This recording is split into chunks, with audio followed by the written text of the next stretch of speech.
To celebrate wrestling's return to the world famous Wembley Stadium. Of course, I'm talking about AEW All In. Today, we are talking about the first time that wrestling hit the original Wembley Stadium, SummerSlam 1992. Not to be confused with our episode a few weeks ago, SummerSlam 91. Now, I know many of you look back on this show very fondly. So, myself and Sam, we're taking it all the way back to 1992 to see if this show really lives up to the hype. And what a return to my home country, hitting Hour? the original hour. Did I say my? Hang on a second, Sam. You're British? Yeah, Oh, okay. Wow. I know. I This feel is bad for these guys having to listen to us waddle on, to two British complain men. about two Two British men British men. complaining about their American wrestling. How are you doing this week? Yeah, super good. My mood is directly correlated to the quality of the pay-per-view Oh no. that we watch. So when it's a banger, I'm in a good mood. So, Okay. spoiler alert. So obviously, as I've just mentioned, we are reviewing this show because this week wrestling does return to Wembley Stadium. I believe it's a different Wembley Stadium building now, I believe. Confusing. Yes. Well, you think the original Wembley Stadium was around, like they did Live Aid and stuff there, right? Yeah. And all this stuff years ago. So 80s, 90s. I can't imagine that holding up too well a stadium like that, right? Especially with no roof, with the British weather. With our weather, yeah. But obviously, this is coming hot off the heels this week. Actually, as this episode, as you're listening to this, AEW's All In would have already happened. And at the time of recording, they've sold apparently 80,000 tickets. So it's most likely going to rival SummerSlam 1992, if not surpass it in terms of ticket sales. Sam, knowing what you know about wrestling, why do you think this many tickets has been sold for Wembley Stadium AEW All In? Because they don't do numbers like that in America. I don't think they've ever tried to do a stadium the size of Wembley Stadium, but I don't know what is it about. I think Wembley? I think it's exactly that. I don't think these opportunities come around for us British folk too often, and they're dying for it. So when it does happen, I'm curious to know the numbers for the seats for SummerSlam 92 as well. I'm sure you have them. I simply think it's demand. It's we beg for it, and when it arrives, what are you going to do? Not say like, oh, I'll watch the next one. Big things like this don't really come around too often, right? No, well, I believe this SummerSlam 92 was the first and I think last sort of big pay-per-view. Well, definitely the big four pay-per-views is the only time they've done it in the United Kingdom. Right. And so not only that, but obviously the UK has never had a WrestleMania or anything else. And if you've ever been to a WrestleMania or a WrestleMania week obviously it's always in America for the most part, it's a massive celebration of wrestling and the city is filled with wrestling fans, and there's loads of indie shows going on and conventions, and loads of us wrestlers, us ones that don't work for the WWE, like myself, we go into the city for the week and we do so many shows and meet so many fans. It's kind of like this massive sort of celebration of pro wrestling, like the birthday of pro wrestling each year, it seems. And I'm sure many of the UK fans have traveled all the way to the States to experience that, but they've never had that in their home country. They've never had that without having to take a 10-hour flight to the United States. So I think just the fact that a company, whether it's WWE or whoever it was, sort of dared to take on a stadium, which I'll be honest with you, when AEW first announced they were running Wembley Stadium, I thought, that's... I was thinking, I don't know if there's a demand for that in the stadium. And funny enough, when I first met Tony Khan, it was in the UK, and he was talking about the idea of creating AEW and said about running a show in the UK. And he was talking about running it at Craven Cottage, which is the football ground, or for American fans, soccer ground of Fulham Football Club. Mm. And that's maybe 25,000 seats. It might be more with a wrestling show because obviously they would be on the field as well. So I assumed that when AEW first came to England, they would probably run that building as they own it, and that's still a lot of seats to fill. But yes, when they announced Wembley Stadium, I thought, oh boy, this might be a mistake.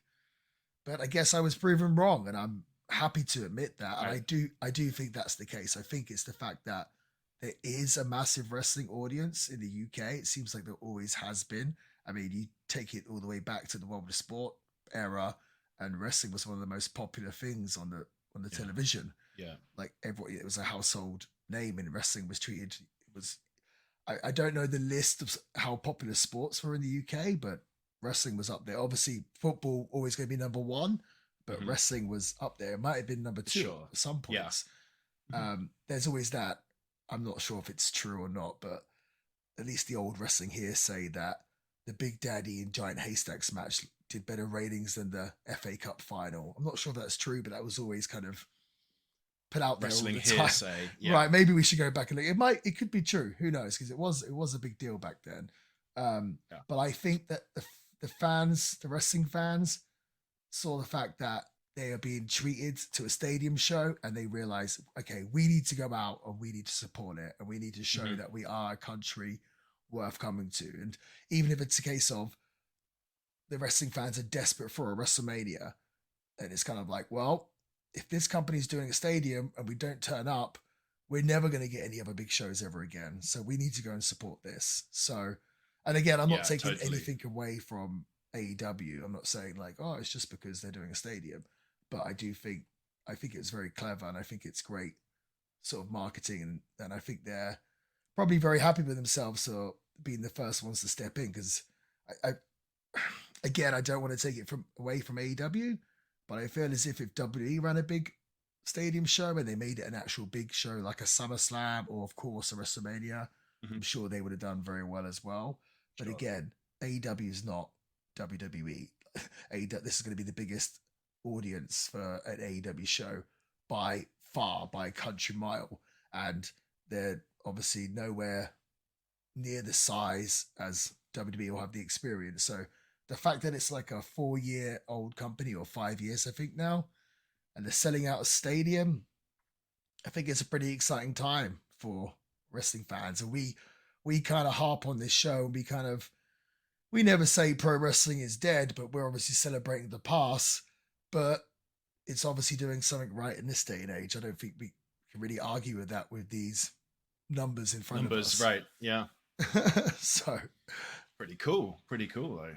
Are you gonna watch the show? When is it? Sunday? What time? Well, it's on the UK, so the time difference is a thing. So I think in the UK it would probably start 7 or 8. So that means in the US it would start maybe 1 or 2. So I actually prefer that. I think I enjoy watching the WWE pay-per-views, but when they're on a Sunday night at 8 p.m., I'm like, guys, come on. I don't want to watch a pay-per-view till 11 or whatever it is, or 12 even. Yeah. On a Sunday night. And they've done some bedtime. Exactly. I'm gonna be in bed by 9:30. So they've done some pay-per-views where they've done either Saudi Arabia or even WWE did one in the UK not so long ago. I think it was. Did they do Money in the Bank there? I don't know. They had a UK one, like King of the Castle. King of the Castle, yeah. Clash at the Castle. Something like King of the Castle. I think it's funny how we both thought it was that. I think it was Clash of the Castle, or Clash at the Castle. And those ones are in the daytime, and I much prefer that. I was like, watch the show at 1 and be done by 4 or 5. I much more prefer that. So gotcha. AEW will be in the daytime. I think if you don't watch the whole show, which I fully understand, I think it's definitely worth at least seeing what the show looks like, or maybe watching a match. One of the big matches, Will Ospreay is wrestling Chris Jericho. So I'm quite excited to see Will in front of his home country in a stadium that big, obviously wrestling a legend in the form of Chris Jericho. I'm going to put money bets on just like how quick it takes Ospreay to cry, to tear up, because there's no way, knowing how emotional Ospreay is, if he's sitting in that ring and there's 80,000 people chanting of his Ospreay, countrymen chanting his name, which they will be. Yeah, there's no way that he keeps his shit together. No way. No way. So I think we should check it out. And maybe if I watch it, I'll be watching it. And if Sam sees some of it or watches it, we'll be sure to give our thoughts on it on this show. So you people have that to look forward to. So you must listen to next week. But yeah, it's been a fun week. The weekend I did signings in both Queens, New York, and then New Jersey at Wrestle Bash 2. Always have a really fun time doing autograph signings. You know how much I love my fans and the connection that I have with them, and they've been so supportive of me over the years and just really kept me going. And it feels so cliche to say, like, I have the best fans in the world, but I genuinely and truly believe that. So any chance I get to do these conventions, these autograph signings, it's always a really big joy for me, because one day I'll have no fans or I won't be able to do this anymore, and I'll be like, I wish I could have those times back. So right. I had a really, really good time, and I had a lot of fans. This made me very happy. A lot of fans tell me that they listen to the show and they love the show. So that's really, really cool. Really, really, really cool. I also this was funny. I spoke to a gentleman this week by the name of Steve that listens to the show. And hello, Steve. He said that one of his favorite shows of all time is SummerSlam 1991. And so he was very excited to listen to the episode. And he said, oh, by the way, Bulldog definitely made the tag to Ricky Steamboat. Oh. And if you people don't remember, there was a big debate on our show when we reviewed SummerSlam 1991, the opening 6-man tag. Sam was convinced that the Bulldog did not make the tag to Ricky Steamboat. Nope. And I said, 100% he did. And I would have noticed that. And also, it's Ricky Steamboat. He's one of the greatest wrestlers of all time. He's not letting something like that slide. But Sam seems to think he knows better than Ricky Steamboat. So you made that fan. All right. You made that listener, should I say, you made him very upset because he said that match was perfect. And I'm very upset with your co-host Sam for disrespecting that amazing show, my favorite show. And I said, well, I'm going to have to bring it up to Sam. And what we're going to have to do is Sam's going to have to go back and watch it. And if for whatever reason, Sam made a mistake and he was wrong, if I'm going to force him to publicly apologize to the audience. And I will. If I'm wrong. How confident are you feeling? So now you've got me and Steve. Well, now I know that people are coming to visit you in person to tell you in person that they watch it back and to get the notes out to me that I'm wrong. Slightly less confident. But my mistake was my hubris in that I had a fair assumption that he didn't tag, and I didn't bother watching it back because I knew that he didn't.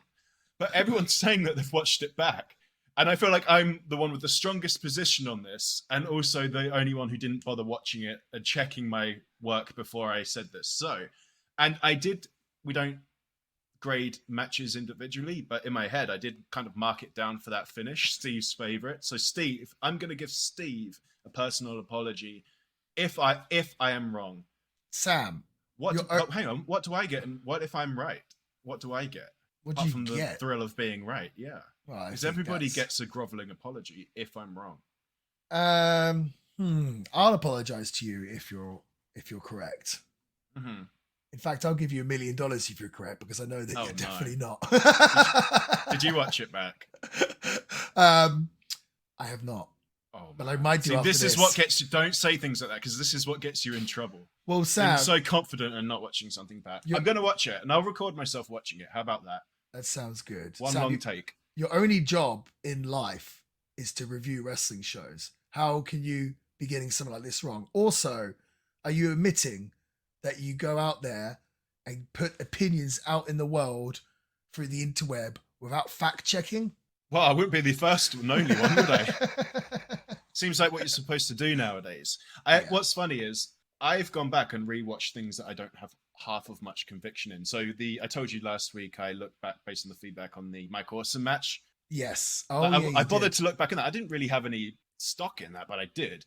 Yet this one that I'm so adamant about, I've just refused to watch back. Probably because deep down I know I'm wrong. I'm going to watch it. I promise you, I'm going to watch it for Okay. Steve and for the integrity of this podcast. I have to. Say. If we're wrong, we're wrong. Well, we have to own up to it. I'm positive that there's been points on this show where I've been wrong for sure. So it happens. It certainly happens.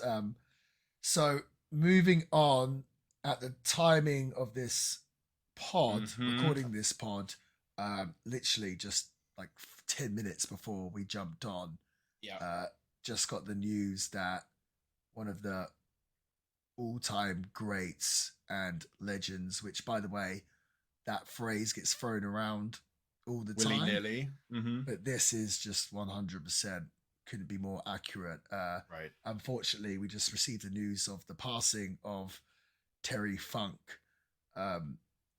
So this for me is actually, oh God. Sorry, I'm tired.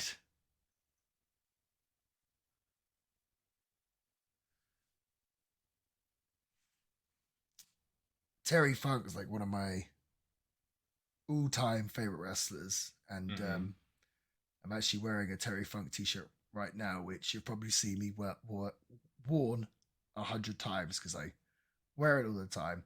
And I just think it's obviously, I didn't know Terry Funk personally whatsoever, but I just think that when you see the legends from that kind of era of wrestling that I fell in love with, and as I kind of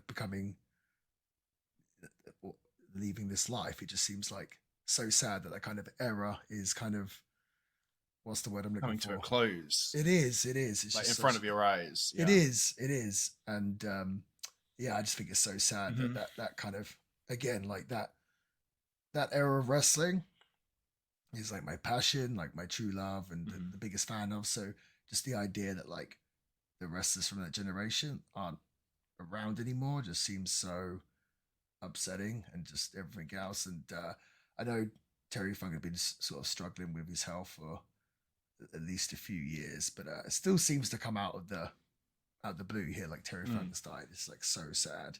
I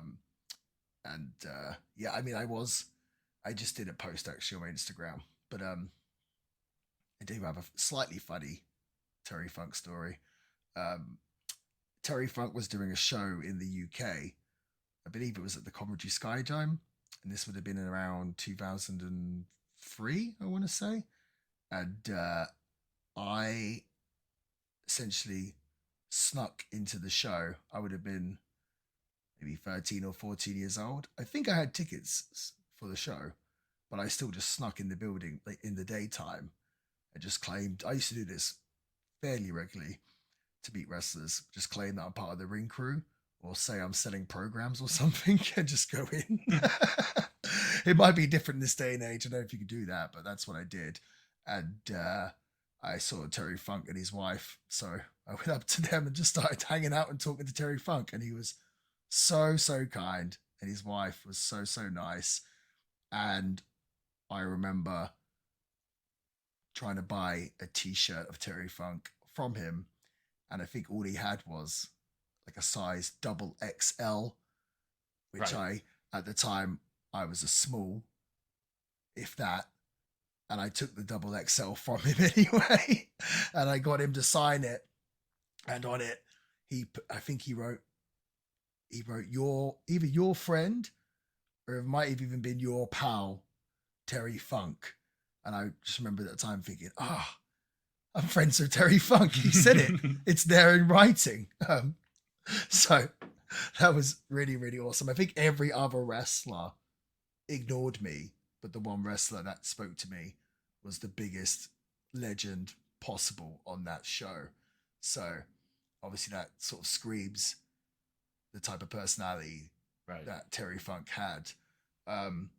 And obviously years later, becoming a wrestler, Terry Funk, one of my all-time favorite wrestlers, and his I Quit match with Ric Flair from the Clash of Champions is one of my all-time favorite matches, if not maybe the favorite, or at least number 2. It's definitely in the top 5. And as a wrestler, I just always wanted to wrestle like Terry Funk does and sell like Terry Funk does and move like Terry Funk does and cut promos like Terry Funk does. But unfortunately, I realized like I can't, like it's impossible. Like there's only one Terry Funk and only he can do what he does. Like it can't be emulated. You know what I mean? It really can't. No one's been able to do it like Terry Funk since. They really haven't. And that's, if you think about that, that's pretty crazy because you think of all the legends there's been in history and how people have tried to emulate them. Right. Yeah. Everyone has. But then Terry Funk, like, can you think of a modern day Terry Funk? I can't whatsoever. So like, and that was the thing with Funk is that he could, the way that he sold and the way that he moved was very over the top. And if it was anyone else, it would have been seen as hokey. Like hokey. Yeah. But for some reason with him, it was very real. It was like more real than everyone else is selling. Like Terry Funk was real. He was real, but he was crazily animated. And I hear that sometimes people will say, oh, I want to sell like Terry Funk. And I'm like, well, listen, Terry Funk, the gimmick is, well, especially later on, is like, he's middle-aged and crazy and he's a legend and he's gone through all this stuff. Like, you're a normal person. Like, that selling works for him. It's not going to work for you. Do you know what I mean? It's just not. But no, really, really sad to hear the passing of Terry Funk. I think he's appeared on the show a couple of times, right? And the first ever episode he appeared, that's for sure. Yes, he did. As Chainsaw Charlie. Yep. Do you have confused me initially? Yeah. Do you have any memories at all of Terry Funk? So the first time I really heard of him was Mick Foley's DVD, which the name escapes me right now. Was it the Three Faces of Foley, or that was earlier on? It was the one with the match with him and Terry Funk against Raven, that hardcore match from ECW. The original ECW. Yes. Okay. Yep. Yeah, so that was my first match that I saw of him. Now, obviously, we're talking way after the fact. I think that DVD came out in the 2000s. But I saw him, then I went back retroactively because the whole Chainsaw Charlie thing kind of confused me. I didn't know if it was the same guy or not. And then I had to do my research. Then I kind of got it figured out. And then I went back through his catalogue from there. I can't explain it, but like he's always been around. So that's kind of, I don't find I ever think about it too much. But now he's gone, like you definitely are going to feel that. It's kind of odd. It's a very surreal moment. Well, I think it's funny because sort of Terry Funk kind of reinvented himself in the late, well, say the very early 90s. And kind of became that gimmick I described, that middle-aged and crazy. And I think that's what the majority of fans kind of will remember him for. And it's like that whole era before that, when he was NWA World Champion and teaming up with his brother in All Japan, like all that stuff, which I just absolutely love to watch, and arguably was, Terry Funk's sort of prime and best work. I think a lot of fans probably haven't seen that. They just kind of remember his later years, which to me was still great. But I think obviously, I guess I'm saying to people, if you haven't seen his sort of prime years, his early years, right, it'd be great to go back and watch it. And obviously, it's a little bit more difficult to obtain find the footage probably. for that. Yeah, but you can do if you search hard enough. and that's what's nuts is if he's like technically past his prime when everyone really kind of met him and everyone still loves him. It's like, if you think that's good, there's like a whole trove to back, of a back catalogue to actually get through where if you liked him then, he's even better now, that sort of thing. So that's going to be an interesting thing to delve into. That Clash of Champions match, never heard of, I've never seen. I wonder if we'll cover it one day. Oh, maybe we should just cover that show just so we can cover that match. Maybe we'll do that for the next one or one after. Or the after, a couple after. Yeah. Pretty cool. Do we have any feedback on last week's Invasion 2001 show? No, not really. I mean, before we came to watch Invasion, it was getting the reputation that it was like the second worst thing to happen on US soil in 2001. But we watched it and it really was okay. And after the debacle we had with ECW, Heatwave 98, it was interesting to go and back and watch the listeners' comments, and most people were just like, yeah, no, it was. If you take away the missed opportunity and just look at it as pay-per-view, yeah, it was all right. And we seem in line with the listeners again and have redeemed ourselves. Yeah, everyone seemed to. The thing that everyone kept bringing up was the show was saved by the Rob Van Dam versus RVD and Jeff Hardy, yeah. Jeff Hardy which match, is so. which is also essentially what we thought as well. So that's pretty cool. We're aligned. We are aligned. We have that bond with our little villains again. We are. It's funny because on that Invasion show, there was a complete filler Sunday Night Heat 6-man tag. When I say Sunday Night Heat, it wasn't on Sunday Night Heat. I meant like the guys just that had that vibe. Yes, yeah. Seemed like they should be on Sunday Night Heat, and I completely forgot this happened. But Albert or A Train was the Intercontinental Champion, so you could tell at that point in 2001, the stock in the IC title was kind of an all-time low.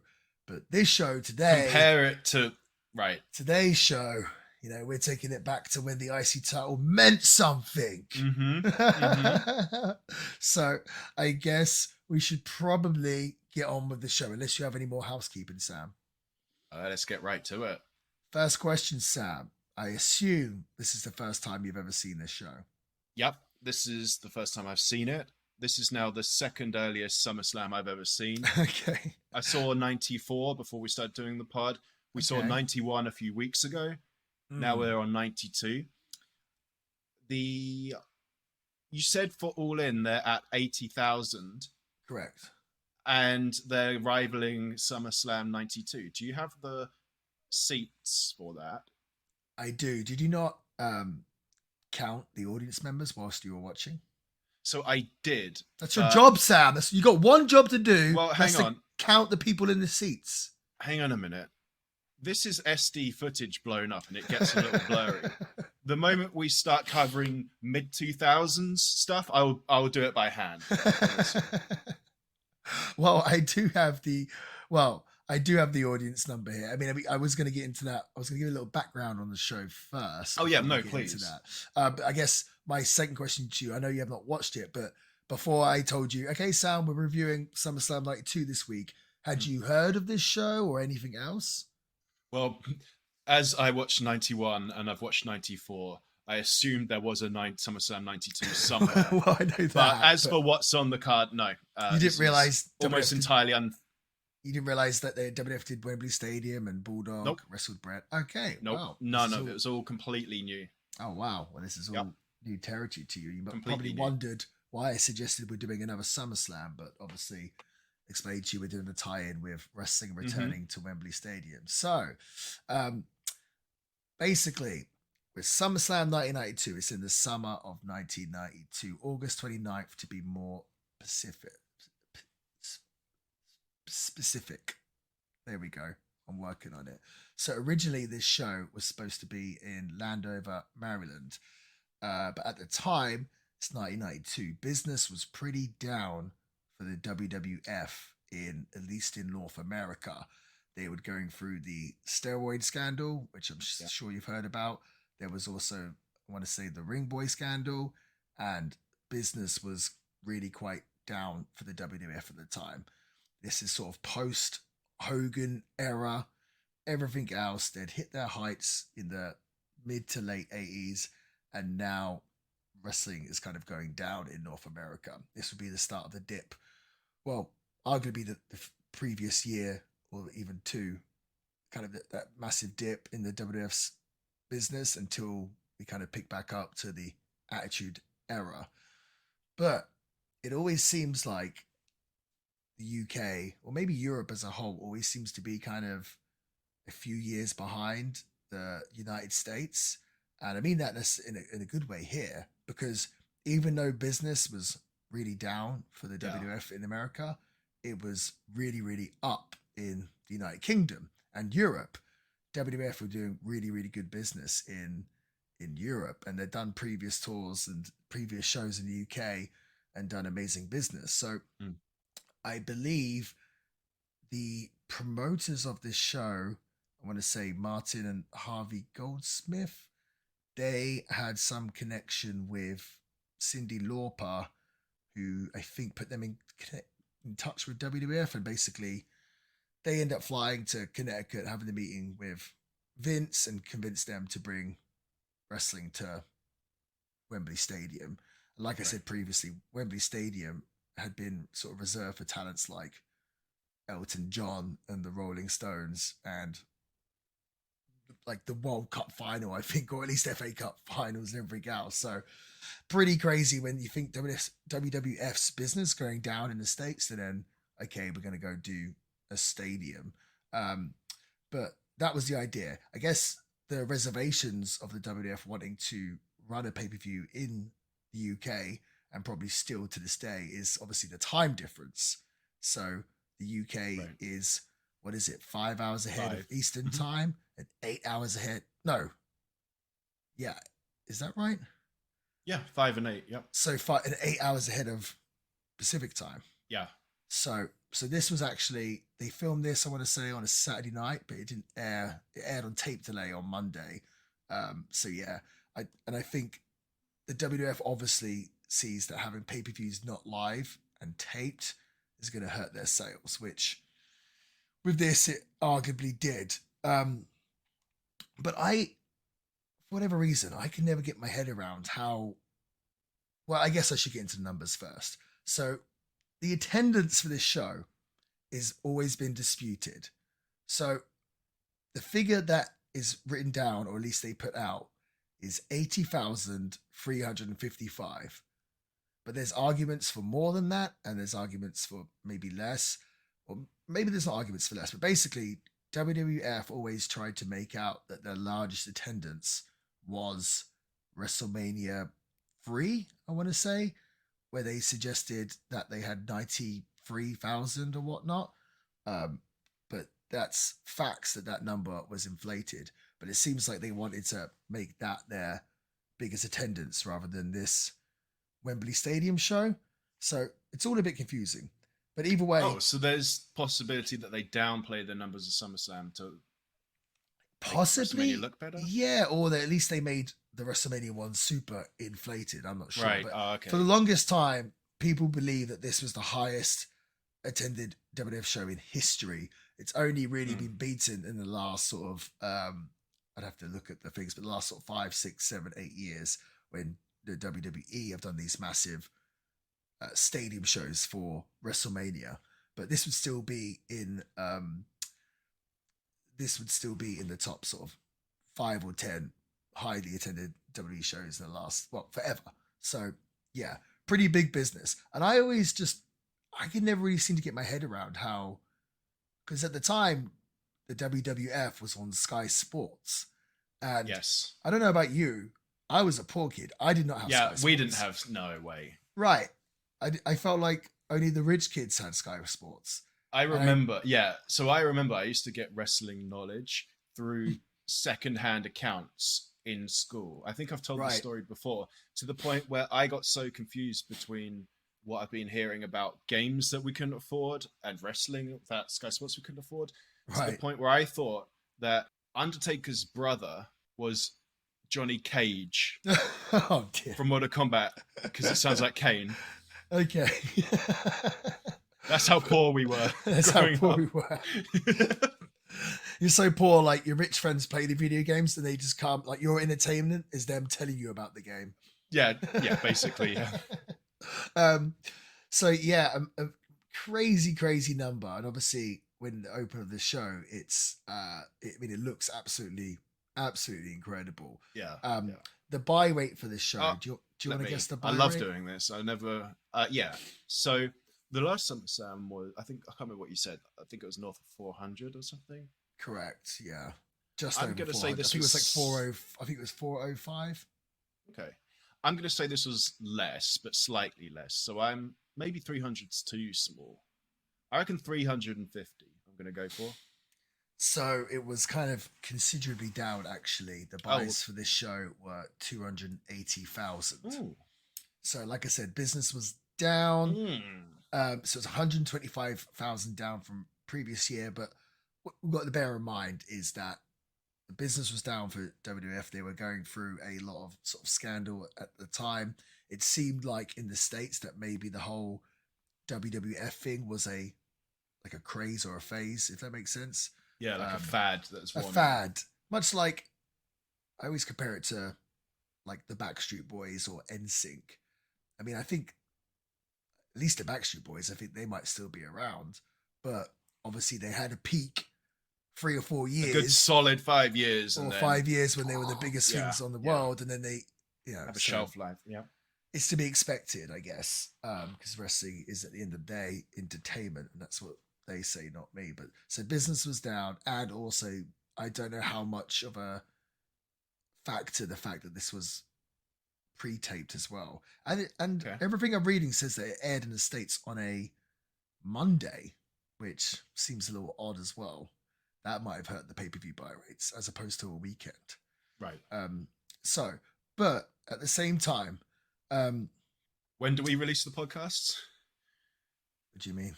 Oh, on Mondays. Well, we're not recording live, if you haven't guessed. True. But it does say this, that between ticket prices and merchandise sales on this show, the WWF made over $3,650,000 in revenue, which obviously I haven't got an inflation calculator. I was going to say an inflation calculator, but I'm pretty sure this was like the largest gate of all time, or maybe it's not now because of the later WrestleManias, but it certainly was for the longest time. Or if it wasn't that, it was the biggest number for merchandise. I think they did. I thought I had the exact number here, but it was way over $1 million in merchandise, which makes sense when you watch the show because pretty much every other person has one of those green foam fingers in the crowd, which I'm sure you noticed. So yeah, basically this was big business for the WWF. And I think actually, again, I might be getting this wrong, but I'm pretty sure that the WWF actually came back to the UK maybe 3 weeks or a month later without the Bulldog for a European tour and still sold out every single night. So they were doing really big business. And before this, they did the Royal Albert Hall, the Battle Royale at the Royal Albert Hall, and they did some kind of, I'm not sure if it's a pay-per-view or whatnot. Obviously, that was sold out, smaller building. But the wrestling fans in the UK, that they have a really big love for the WWF, and I think it's worth noting that this was 1992, so this is 4 years after wrestling essentially died in the UK in 1988. In the UK, because wrestling was on TV until... Oh, you mean like ITV wrestling? Yes, yeah. It was, World of Sport Wrestling was on TV till 1988 when Greg Dyke took it off ITV, and wrestling essentially sort of died from then. But I seem to think that the majority of people in this audience were probably new fans as opposed to the ones that used to watch World of Sport, and now they've gotten into this as well, because the differences between World of Sport and the WWF of this time is quite considerably different, I would say. So it seems like a lot of kids and a lot of families. So much of the audience were kids in this. They were. They really were. It's also worth noting this is the first time that Hogan has missed a SummerSlam. He wouldn't be back for another decade. So this really does seem like a rebooting of the company. There's a bunch of big changes happening sort of in 1992. And actually after this show, there's a lot of changes. A lot of the wrestlers on this show are pretty much gone after this pay-per-view. And a lot of it is to do with this steroid trial that's going to be coming up. It's also 100% worth noting that Sam and I watched the US release. So there was quite a few different releases for this show, like a UK version, a US pay-per-view version, a VHS version, and this US version, which is what Peacock gives us, the blimmin' Peacock, is actually missing 3 matches. So the real opener of the show was, Jim Duggan and the Bushwhackers defeated the Nasty Boys and the Mountie. To be honest with you, when the show first started, and the first tag team came out, Money Inc., I was just thinking in my head, I couldn't remember exactly, and I was thinking, please don't be the Bushwhackers, please don't be the Bushwhackers, and it wasn't. So, but they were previously on the show, but that match was not aired. Along with Papa Shango defeated Tito Santana, or El Matador, and also Tatanka defeated the Berserker. So we missed 3 matches on this show. To be honest with you, I'm not losing any sleep over these matches not being on it. That explains why Nasty Boys and the Bushwhackers had little backstage segments, because I thought it was odd that they were flown all out for essentially a free holiday. But that would explain it. They were on the card. Yes, yeah. I mean, we could have tried to track down the full version and everything else, but I didn't really think it was necessary. It's like, this is what Peacock has given us, so it's better for us to do the Peacock version. So if people want to watch the show to coincide with this podcast, they can watch it. It's going to be more in line with what our thoughts were. Yep. Exactly. Cool. So the show starts, and the opening of the show features a Vince McMahon voiceover for Ico Pro. I'm assuming that you've never heard of Ico Pro before. This is one of Vince's failed businesses, kind of along the lines of the XFL and the World Bodybuilding Federation. You could say that Vince was maybe a bit of ahead of the curve, because he tried to make essentially a supplements company like protein powders and all this stuff back here in 1992, and maybe even previously 1991. Ico Pro stuck around for quite a few years, but apparently the product tasted awful. Bret Hart tells a story of having all the supplements sent to his house from the WWF, and he said it was so bad that he used to go leave it on his neighbor's doorsteps as in like a gift, and said that they would just come return it back to him, and he couldn't get rid of it, so he couldn't give it away. It was so bad. But yeah, this was Vince's sort of attempt into the supplements industry. So Ico Pro never really worked out. We then see a big shot of all the fans standing outside of the building, and they're all commenting on the big matches. And this is where we get the sort of infamous and famous quote from the little girl. It's not a little boy, which people thought for many years. A little girl who says, "The British Bulldog is going to win, whether he wants to or not." Just a classic line. Was that one of the girls who was dressed up as Ultimate Warrior? No. It was no. This was like the little girl. Oh, okay. Yeah. The girls that are dressed up as Ultimate Warrior. You know what I noticed about this is there's 2 girls. I think one is got Ultimate Warrior face paint on, and the other girl, she has no face paint. I think she's got red hair. And obviously I'm British, and when I talk to you or my family or my friends, I don't notice the British accent. I don't think that we have accents. But hearing a British accent on an American show like the WWF, I was like, holy hell, this lady sounds overly British, and I never really noticed it so much. Did you get that vibe when you heard this? Like, whoa, it kind of took me aback and then I was right, and then by that point you're looking out for it, and then to add to that, they have Lord Alfred Hayes on it, right? So you can just slip straight into that. Yep, and British Bulldog, obviously, sure, but has a different accent. The general people on the street is right. The girl sounded like from Essex or something. I thought, or it just really kind of struck me like, whoa, this is a little close to home for us, right? Yeah, like I'm watching WWF to be like, oh, the escapism crazy, and the fantasy and the crazy stuff you could never attain. America seems so far away now, just like oh, the lady from like Lakeside or Thurrock or something, road. You know? Like, yeah, I liked it. It's fun. But I thought this was really cool, actually. And this overall start is just very. Obviously, you can tell that they're in the UK. It's a very British theme. They ham it up. All the pomp and the ceremony, just like the level of Pompey camp. Yes, was very British and very fantastic. It was, and we start the show as a group of 6 trumpeters starting the show, performing a song in front of a packed crowd. Vince is on commentary, and he mentions the fact that there's over 80,000 fans. Vince is joined by Bobby Heenan, who puts a crown on and says that he's the King of England. And Vince says he calls this the SummerSlam that we'd thought we'd never see. Americans always have such a fascination with the royal family, so much more so than the typical do. Brit. Yes. I can't tell you how many times in my life I have met people whilst being in America and they'll ask me, "Do you know the Queen? Do you know the Queen?" Obviously, I don't, but I feel like as a Brit, most Brits aren't too fascinated about the royal family. Um, Maybe more so in recent years, but I mean, maybe like your auntie or something cares, but the typical person does not. But I feel like Yeah. Americans are I guess because to them it's so foreign, no pun intended, like it's so odd the fact that we have Right. a monarchy and everything else, they just can't get their head around it. Well, I think it died for us when, well, I can't say what I was going to say, when Princess Diana died.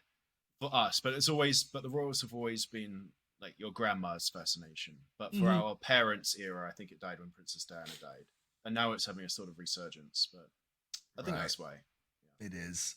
But Bobby the Brain Heenan is one of my favorite, probably is my Dude. favorite commentator of all time. He's just on. And what's so amazing about Bobby the Brain is a lot of this era of WWF was a lot of sort of big, sort of lumbering wrestlers that didn't do a whole lot, Mm. but the segment or the match would be crazily entertaining anyway because Bobby the Brain's just on it with commentary. Everything he says is so funny. It's just so funny. Even right at the start, McMahon asks him a question. He doesn't know how to respond, so he just goes, "Woo!" with this hat, with this crown on, and then Vince McMahon goes, "Exactly," and then Brain just grins like he got away with dodging a question. And it was just, I don't know. Everything he does and says is so funny. And I've also noticed, I'm going to bring them up. Things happen throughout the night, and I made notes of them. But as I was writing the notes, Brain has already picked up on them and says exactly what I wanted to say, so I had to delete my notes. That's so funny. Someone, I believe it was Nick Aldis, Hmm. once we were having a conversation, and he brought up the fact that he thinks that Bobby the Brain Heenan is arguably the greatest like wrestling performer of all time because he could do it all. He could wrestle, he could manage, he could commentate, he could do absolutely anything, and everything he did, he was incredible at. The best, arguably, well, I think everyone says number one manager of all time. When he wrestled, he was absolutely incredible at doing that. And commentary, absolutely incredible. When he wrestled, he was absolutely incredible at that. When he was a manager, he's the greatest of all time at that. Mm-hmm. When he's commentator, people might argue Jim Ross, everything else. For me, it's Bobby the Brain Heenan. So everything that Bobby the Brain did, he was just phenomenal at. So I think he's definitely in the conversation for one of the greatest sort of overall performers of all time. Okay. That being said, he's joined here by Vince McMahon, who's not my favorite commentator, but I do think Vince is a better commentator than people give him credit for, because I think most kind of rib on Vince's commentary, you know, with his catchphrases is 1, 2, oh. He does that every time, and what a maneuver, and his laughs the whole time. I can't do a Vince impersonation whatsoever, but he has his like staples that he kind of goes to the whole time. But overall, I don't mind Vince McMahon's commentary. I think they're a good duo. Last time we saw Brain, we had Rowdy Roddy Piper as the third seat. Yes. Which I feel like I thought that was more entertaining than you did. I thought he did a pretty good job, but it definitely affected the commentary relationship, I think. Whereas here, Bobby Heenan was back on form, and I think a duo really plays like the straight man, and yes, you know, I think that dynamic he works incredibly well with, and he was back on form here. Yeah, I think it's a better sort of straight man and the color guy. I think when there's Piper in the mix, it's like two color guys. So. Throws off the balance for sure, yeah. Yeah. I've never seen him wrestle, by the way. I actually didn't know he was a wrestler. Well, he was a wrestler, but then he wrestled a lot as a manager.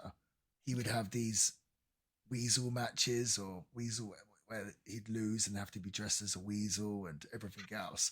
But even if you just watch him manage, and when he gets in to interfere and he takes bumps, he's just over dramatic bumps. The way he moves, he just, I don't know, man. There's something about that generation just Yeah, It was for just sure. like magic, and it's again kind of like we were speaking about Terry Funk earlier. It just can't be replicated. It's strange. I don't get it. I don't know if I'm just romanticizing that era or not, but to me, it's just like, oh, it cannot be replicated. Um, but yeah, so to kick off the show, so the first match that we see is actually match number 3. But the Legion of Doom, along with Paul Ellering and Rocco, we'll get into that in a second, defeat Money Inc. of Ted DiBiase and Sam's favorite IRS with Jimmy Hart in 15 minutes and 10 seconds.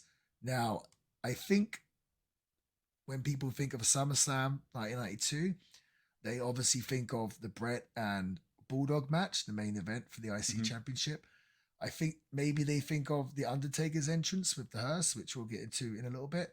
But not the Bulldogs, the Legion of Doom here with their manager Paul Ellering make the entrance on. Are they Harley Davidsons or I just big think they were. motorbikes? Yeah, I mean, I'd call them Harleys, but we don't know. We're not.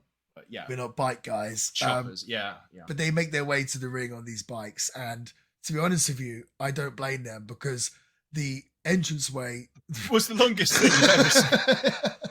they have to walk like half of Wembley Stadium to get to the ring. Like, I always comment on how Ultimate Warrior is always blown up by the time he gets to the ring. yeah, But I always comment on that. I mean, outside of the podcast, just generally on a normal day, you see him running down later on in the night, and you just see the amount that he's just got to keep himself pumping. It's just such a marathon. It's so funny. But yeah, I would have taken a lift as well. I would have So rode a bike in. That's so funny. I should probably look this up, but I'm pretty sure that one of the Legion of Doom got burnt from the bikes. I think it might Oh have been really? Animal. I think when they parked when they parked the bikes, Hmm. maybe let's say Hawk kind of parked it first and it was too close to Animal. So when Animal stepped off, he like burnt his leg on the On the exhaust. exhaust. Apparently Wow. so. But yeah, people think of this entrance because it was a pretty iconic and pretty cool entrance. And plus, the Legion of Doom have sort of these gold shoulder pads and the gold on their gear, and they look super cool. What's not so cool about this is for those of you who don't remember, obviously the Legion of Doom, previous to the WWF run, had been Legends Wrestling mainly for Crockett, but in Japan, the AWA, the Road Warriors, and they were a Hmm. big kick-ass tag team, no sell, and just beat everyone up, tough guys. And I guess once they came to the WWF, Vince wanted to give them more personality or give them more character or essentially turn them into cartoon characters. So Paul Ellering, the manager that's with them, he was actually the Legion of Doom's or Road Warriors manager for years and years before the WWF. And I believe he was their real life manager. And I don't, I feel like he wasn't in the WWF for long, but they brought him in for a little bit to manage Legion of Doom. And I don't know why. I think maybe Hawk was having a lot of problems at this point. So maybe they brought Ellering in to kind of help Hawk out in real life. Again, I could be way off there. I have read the Road Warriors autobiography, but that was maybe 10 years ago now. So maybe I need to go back and watch it, but or read it, sorry. But the idea was that they wanted to give the Road Warriors a puppet, I guess, a puppet called Rocco, which I remember the vignette. They're in some kind of like scrapyard and they're walking around, and then Paul Ellering or someone finds this puppet and they say, I will call him Rocco. And I'm guessing the idea was so Coco Beware had the bird and Jake the Snake had a snake and the Yeah. British Bulldogs had Matilda. They wanted the Legion of Doom to have a puppet. And apparently the Legion of Doom Road Warrior Animal and Hawk were not too pleased with this at all. And it didn't get over at all. Maybe that's because they didn't commit to it because they didn't like it. But I don't know. What do you think Vince's idea was with having a puppet with the Legion of Doom? It almost seems randomly assigned, doesn't it? The last thing I'd think of when I think of the Legion of Doom is a little hand puppet. What's funny is in '98 we saw LOD 2000, and you might think that them coming in with Sunny is an odd choice, or might take the edge off the Legion of Doom a little bit by having them enter to the ring with Sunny. Contrast that to a puppet, to a hand puppet. It's oh man, that makes LOD 2000 seem even more genius. Just because look what they had before that. That's embarrassing. It seems when like I saw that puppet, I just groaned. Yeah, it seems like Vince McMahon never got the Legion of Doom right until Understood them. Yeah. No, and it's funny because when I was a kid and I first saw the Legion of Doom, I connected with them instantly. I thought they were the coolest wrestlers because of the face paint, because of the haircuts, and especially because of the spikes out of their shoulder pads. Yeah. In my head, I was like, that's not fair that they wrestle like that. They'll spike people in the face because you just see the pictures and you just assume that they wrestle made like of metal that, or something. Yeah. Right. So, because it seems like Vince would have put the puppet with them to try and appeal more to kids, but it's like they already appeal to kids. They're already badass. Like you don't need to make them into cartoon characters for right. And it should be noted that this puppet isn't a badass puppet like them, right? And it's a milk toast looking. Now that's a pencil neck geek from last week. It looks like like a character from like a cereal box or something. Yeah. Right. Jeez. It's so funny. So what's interesting about this match, so this ended up being the Legion of Doom's last match for like, I want to say 3 or 4 years. Basically, at the time, Hawk was having a really bad sort of drug problem. You can in this match, you can kind of tell Hawk's not really with it. He kind of stumbles about it a few times. And I guess after this match, he ends up staying in England, quitting the WWF. He quit because he wasn't happy with Vince's direction of there and wasn't happy with Rocco, funny enough. And apparently he stayed in England and ended up hooking up or like joining with the Hell's Angels, which is pretty nuts. So they saw him and they were like, not a huge fan of the puppet, but we like the bite. Right, I guess. And the face, so. Yeah.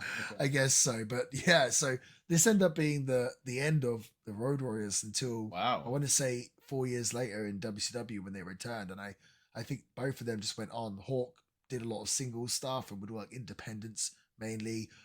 Animal went to Japan and formed a new Legion of Doom, kind of like tag team with this is gonna drive me crazy. Power Warrior, they called him. He had like the green spikes or whatever instead.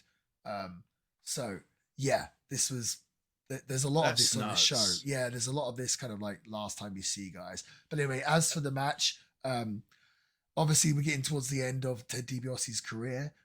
We do have your favorite IRS in this match. I thought this was for the opener that we saw, a pretty hot opener. I thought it was pretty enjoyable. What say you, Sam? Yeah, I thought it was pretty good for an opener. Now I know it actually wasn't the opener, but still, to me it was. I'm sorry, I just can't get over that puppet gimmick was so bad that it sent Hawk into self-imposed exile. Didn't even come back to the US. Well, you know what else? It's bad, that gimmick when you go into exile. What else I thought was interesting was, so for the finish, Legion of Doom go for the Doomsday Device. They get DiBiase up on Animal's shoulders, and IRS drop kicks Animal. So Animal falls back, but he still has $1 Million Man on his shoulders, so he still takes a big bump. And then they basically pretty much straight away get into the finish where I think Animal just beats Ted DiBiase with a running power slam, or just a scoop slam. And I'm assuming this is getting towards the end of Ted DiBiase's career, probably got a lot of injuries. If I had to guess, I'm guessing that Ted DiBiase did not want to take the Doomsday Device. That's the move when they have him up on the shoulders and Hawk comes off with the clothesline. They have to take the big flip bump. So I'm going to guess that because I was like, why didn't they finish with the Doomsday Device? But again, Ted DiBiase is a big guy. Towards the end of his career here, he probably did not fancy taking that flip bump. And I wouldn't want to fancy taking that flip on a good day in my prime. I don't blame him. Just real quick note, my favorite part of this match was IRS and Ted DiBiase are doing the kind of blind tags, or whilst the referee's back is turned, they're just not Love it. tagging. They're just getting in and out of the ring without the illegal tags. And Vince is complaining about it. They're not even tagging. They're not tagging. They're cheating. And Bobby the Brain, he's like, you don't have to tag. He goes, if you're close enough, you don't really even have to tag. It's just so funny. Like, if you're Justifying close enough, bad behavior, right? Yeah, like absolute you illogical, don't need to tag if you're close enough. Good it's enough. Fine. Yeah. So I funny. thought that was really funny.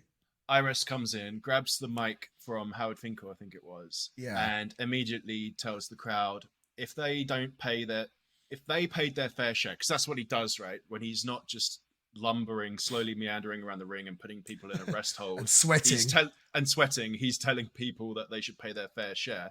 He said, if you don't pay your fair share, I've got it here, you wouldn't be putting such a burden on the royal family. Which is funny because if you're from a country, you'd know that that's not how it works at all. In fact, it's the opposite. Right, yeah. But of course, he has to get his thing out. That gorilla press slam that Anil does on IRS was really impressive. And it wasn't just the fact that he does it, because you kind of expect that from someone like him. And it's not the only one we see. We see one later with Crush. But it was the ease at which he did it. He's IRS is a great IRS worker. seems like a big guy. He is, but I assume IRS is a great worker and probably got himself up there pretty great for him. Cool. So yeah, because it made him look. He did a good job of making Animal look even more fiendish than he is. It's a move you used to see all the time back here. Don't see it so much nowadays, do you? Don't see it so much these days. Yeah, so I like that. And yeah, there was like a little masterclass in naughty heel behavior, which from Money Inc., which is why they're one of my favorite tag teams. It's not necessarily what they do in the ring from like a technical perspective. It's their shenanigans. It's their horseplay, which always just puts a smile on my face. And also IRS gets Atomic dropped and he falls out of the ring. Oh, I love it. Another move we don't see anymore, the Atomic drop. He gets Atomic dropped, and like from the power of it, he stumbles and goes over the top rope. Do you know what that reminds me of? If you've ever, because I have to bring it back to games, did you ever play Grand Theft Auto 4 or Red Dead Redemption with that really over-the-top physics engine where you just bump into someone and they just go flying down the stairs? It was like that. Yeah, it was just like that. Just such an over-the-top. He just stumbles into the ropes. Where else are you going to go? You're not going to go backwards or rest on them. You have to fly over. Yeah. Well, this is an over-the-top era, so it was a good opener. I did enjoy it. So next up, we see Ric Flair being interviewed by Mean Gene Okerlund. Ric Flair is in his gear, but it is worth noting that he does not have a match on this show, which actually was quite disappointing. Would have been great to see Ric Flair wrestle in front of 80,000 people at Wembley Stadium. So this obviously wasn't one of these cut ones. You're not going to cut Ric Flair, are you? No, Ric Flair is involved in the show, but doesn't have an actual match.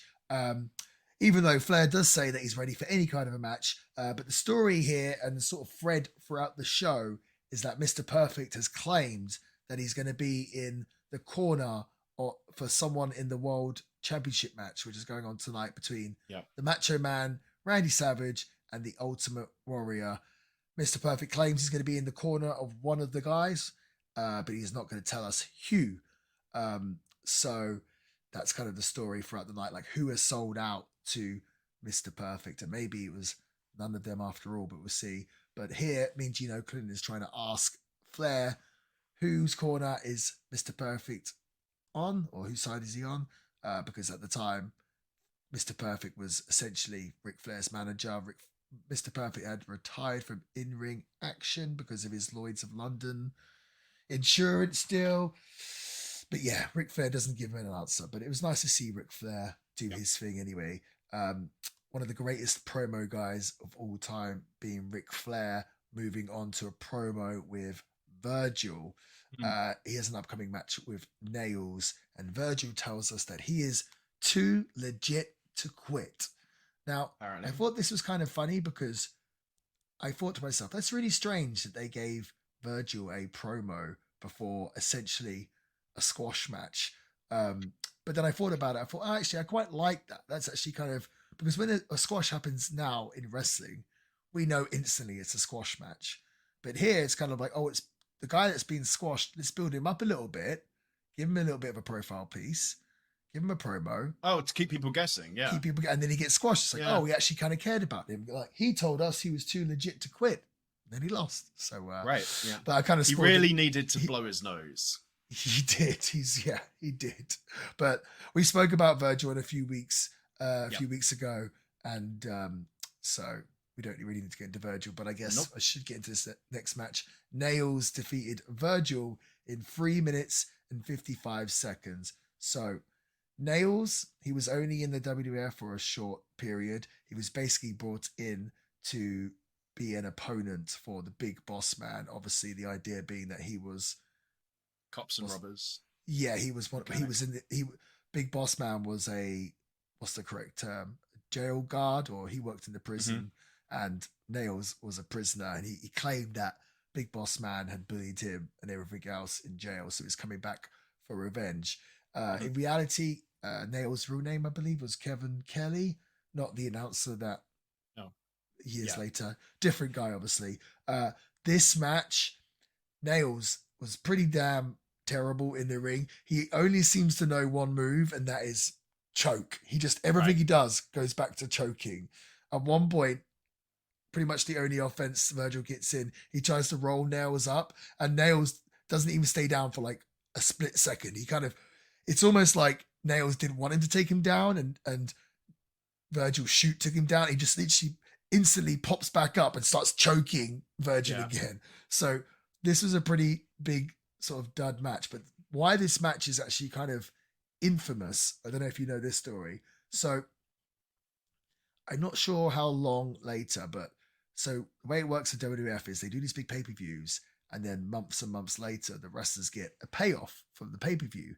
And it's normally based on sort of Vince kind of how much he thinks they deserve, depending on how much he thinks they helped draw the crowd or draw the pay-per-view buy rates and their place on the card.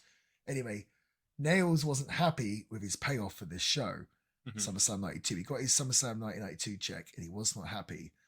So he went into Vince's office, ended up getting in a big fight with Vince to the point where Nails started, funny enough, choking Vince his McMahon. One offense. Right. Trying to beat up Vince McMahon. There was all this screaming and commotion, and it all got broken up, and Nails ended up getting kicked out of the building. And then I guess the police were called, but then to counteract and make sure he didn't get in trouble, he called the police and tried to make out the reason why he choked Vince McMahon was because Vince McMahon made like sexual advances on him or whatever. It was a whole big mess, and that's kind of been Nails' legacy in wrestling, is the guy that kind of tried to fight or beat up Vince McMahon. But it was all over this SummerSlam 92 payoff. Wow. And I don't know if he watched the match. It was over such a non-match, yeah. How much money would you give Nails for this match? Oh, I'd make him owe me. Wouldn't you? Have you got anything else about this spectacular? No, what you said about the match afterwards was infinitely more interesting about the match itself. It really was. Nothing. And it's like he chokes it, he beats him with a choke. Then after the match, he chokes him again with a nightstick. It's just so nightstick banned in the UK, and somebody later, I don't want to spoil who, has the brass knucks. They're also banned in the UK. Maybe they weren't in 1992, but they are now. I just thought it was kind of interesting.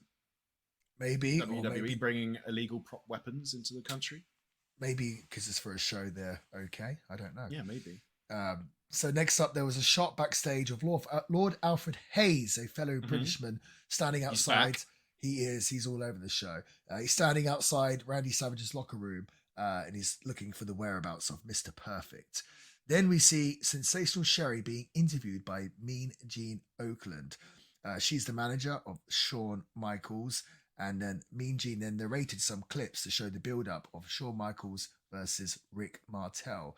The story is that Sensational Sherry manages Shawn, but she has a crush somewhat on Rick Martel, even though she manages Shawn.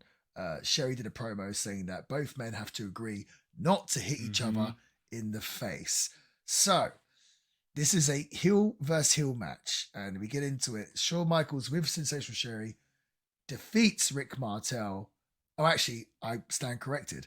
Shawn Michaels with Sensational Sherry versus Rick Martel ends in a double countout Right. in 8 minutes and 6 seconds. So this whole show is pretty interesting because the two matches on top are two face versus face matches. And then this is one Yeah. of the rare heel versus heel matches. And it just kind of seems really out of place for the WWF, especially at the time. And just in general, really, you never really see heel versus heel matches. But this was something else. And they've tried to do the story here with Sensational Sherry involved.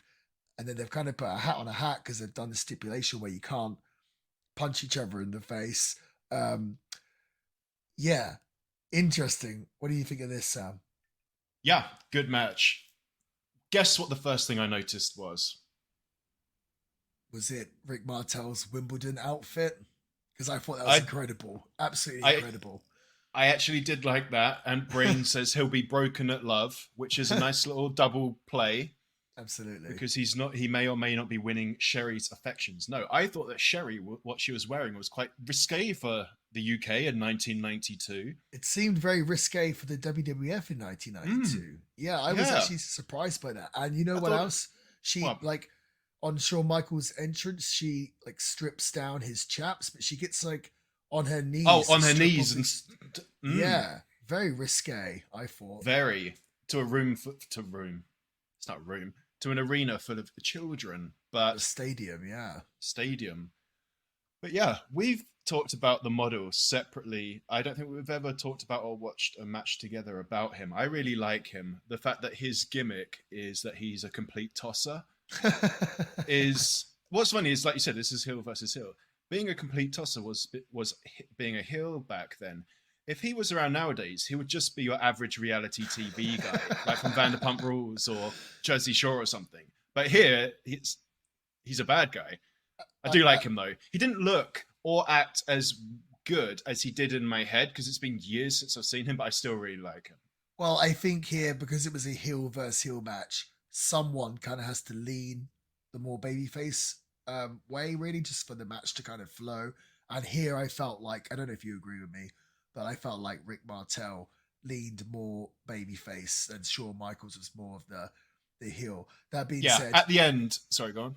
That being said, I love Rick Martel. I think he's incredible. Obviously, Shawn Michaels, don't need to say it, one of the greatest of all time. He's still getting his feet wet here with this new heel persona coming out of the Rockers. I thought the first 5 minutes or so, or the first portion of this match was really, really good. As the match went on, it seemed like it was very overly booked and got a bit hokey in terms to a bit of a comedy match with all the shenanigans with Sherry, and Sherry pretends to faint and they keep avoiding punching each other in the face. And in the end, this match kind of lost me. I think I would have just liked to have seen them to have a straight up match, because the fact that it's heel versus heel, that's a story within itself. And I felt like they put a little bit too much on where it took away from the actual match, in my opinion. But overall, it was one of the more enjoyable segments on the show. I liked they're fighting for Sherry's affections. She's going to presumably date the winner or whatever, so it would make absolute sense that she puts in the stipulation that they're not allowed to hit each other in the face, and them trying to play along with that, even though they want to beat each other's brains. And I actually really enjoyed. And the fainting, very hammy, very hokey. Enjoyable, though. I didn't have half of a problem as you did, or it seems like you did. But I do agree, the first half was more just classic stuff. Second half did get a bit long in the tooth, especially after the double count out, which is funny how a couple of episodes ago I was like, oh, I've never seen a double count out before. And now we've got yet another one. Yes. When you said someone had to play as more of a face, I guess it would be Rick Martel, because he was actually literally playing to the audience with his bucket of water. Shall I throw it on her? Shall I not? Well, he was hamming up the audience. So, I can see that he was playing that role. I think my favorite part of this match, I love the idea of when two heels wrestle each other to kind of to try and heel out each other, or try to one-upmanship with cheating. And that often happens with my matches, because even though typically I'm playing the role of the baby face, obviously I'm the villain still. So if I'm wrestling a heel and he's cheating, I can kind of out cheat him, and it obviously sticks to my character.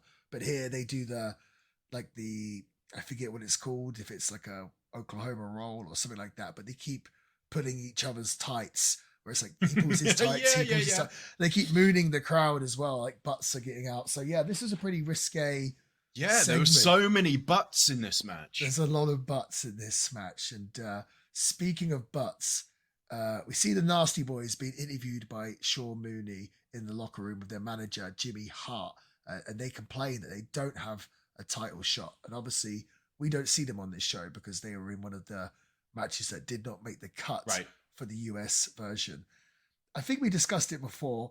The Nasty Boys just remind me either of the Bullies in Power Rangers or what are the guys called in Teenage Mutant Ninja Turtles? Bebop and Rocksteady, is that right? I can't remember. That's what they look like. Okay. You never watched Turtles before? No, wasn't allowed. There's a new movie out. Maybe we should go check it out. But you've never seen the Turtles? Wow. Nope. Okay.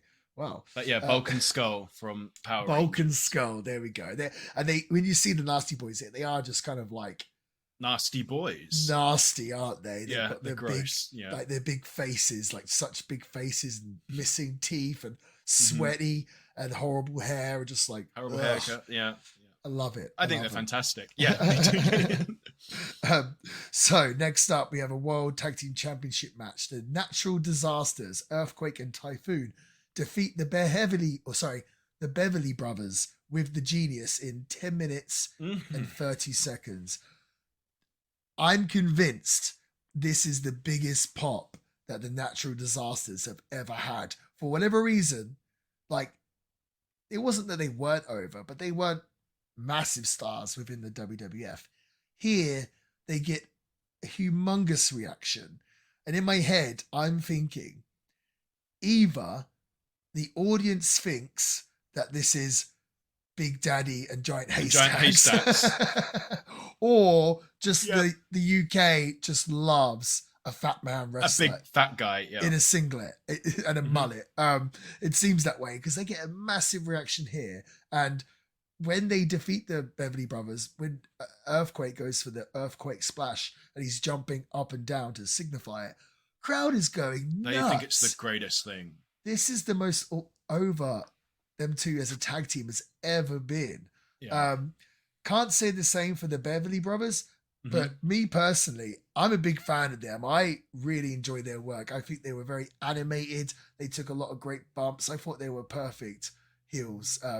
I've read other reviews of the show and people suggest that this match they did not enjoy and said it was quite boring. I found it quite entertaining, honestly.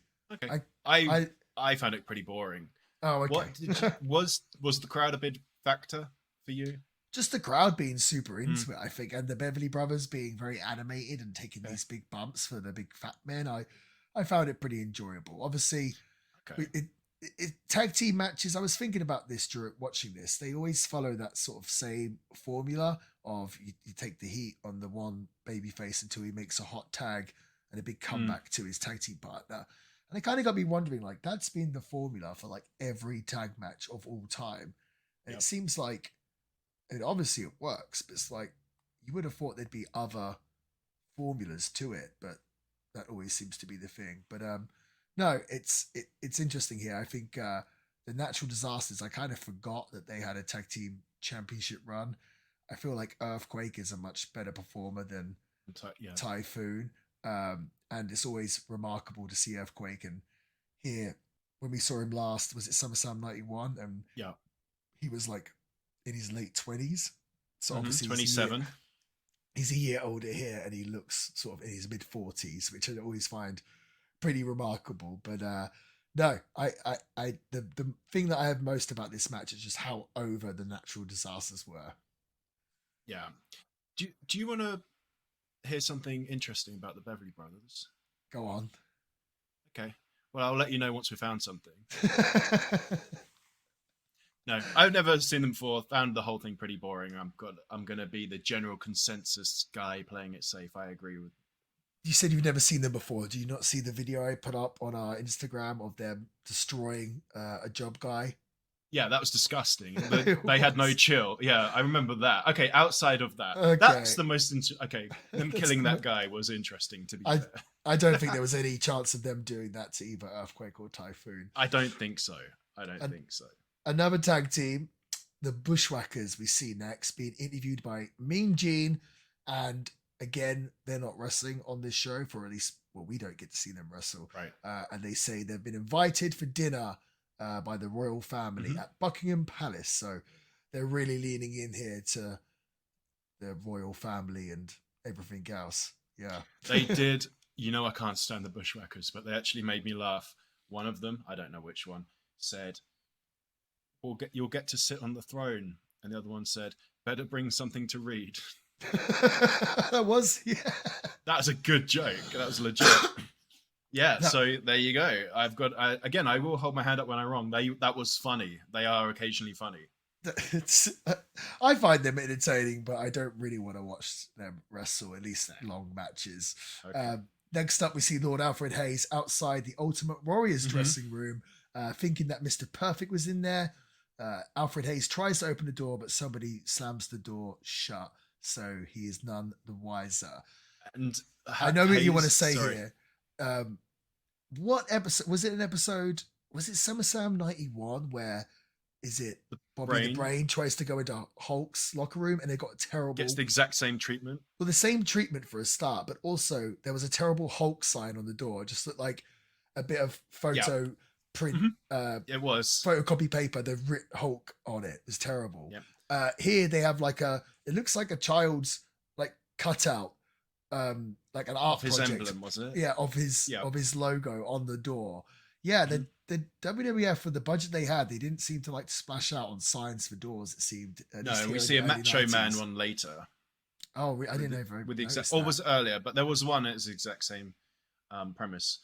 So they're hammering home this whose side is Mr. Perfect. Yeah. After the door gets slammed on his face, Lord Alfred Hayes just can't get over how rude that was, and I started immediately typing into my notes. It was more rude to enter without knocking, and this is one of the ones where Brain says it. Shocking display of rudeness, didn't even knock, and I had to just delete my note. I was like, okay, everything I want to write down, he's already one step ahead of me. Despite him trying to just burst in, do the exact same thing a year later, earlier, yeah. No, earlier. Oh, Bobby the Brain did. Yeah, good point. Yeah, wow. So next up, we see Kona Crush defeat the Repo Man in the Battle of the Demolition in 5 minutes and 41 seconds. So I just mentioned Demolition there. Sam, do you remember Demolition? Yeah. Axe. No. Yes. Who was the other one? Axe and Smash. Smash, yeah. So Axe and Smash, the Demolition, they wore the Mad Max attire and the face paints. Many people kind of thought they were like a Road Warriors ripoff or tribute. I don't know if you know this, but Repo Man is Smash from Demolition. Oh, there we go. No, I didn't know that. Yeah, and I, as a kid, when I found that out, or whenever I found it out, I always found that so hard to get in my head, because as Demolition's Smash, Barry Darso's the wrestler that played him, seems so big and like a massive guy, and of course he's wearing face paint. And then as Repo Man, he seemed way smaller, and of course he's wearing the little burglar's bandit mask thing, robber mask, bandit mask. But I guess the whole deal with Repo Man is that he did that on purpose. He kind of hunched down so people wouldn't remember him from Demolition or spot the difference. So he did a good job of it. He did a good job. This is Crush. This is kind of the first run. Well, actually, no, it's not the first run, because Crush ended up being the third member of Demolition, Demolition Crush. So that's why I said the Battle of Demolition. But this was the first time they tried to push Crush as a singles wrestler.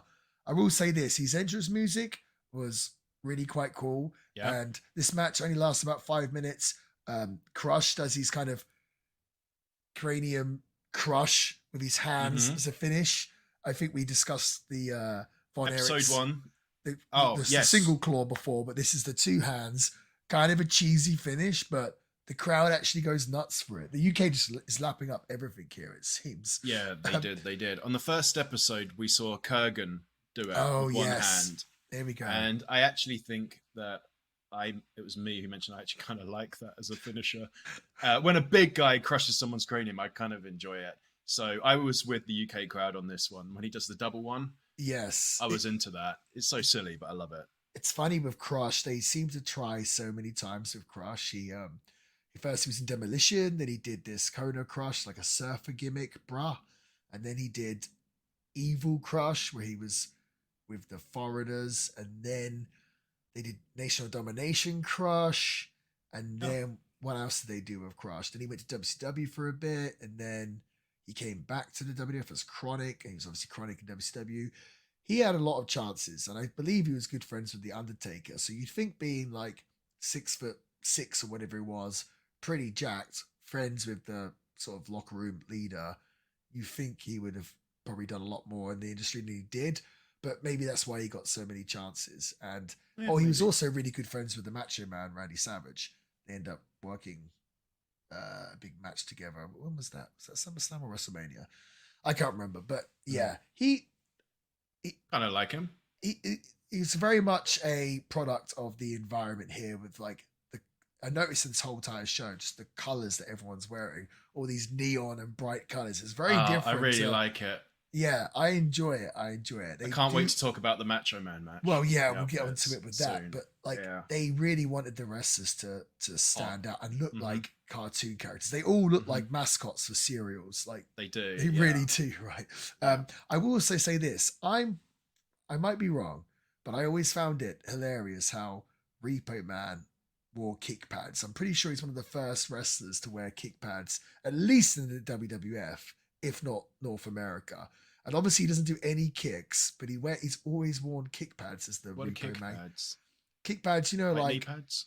No, on your shins, you kick with them. So gotcha. You know, like what Rob Van Dam wears, or Jericho, or Ken Shamrock kick pads. Yeah. I mean, they came from Japan, really, or came from martial arts or whatnot.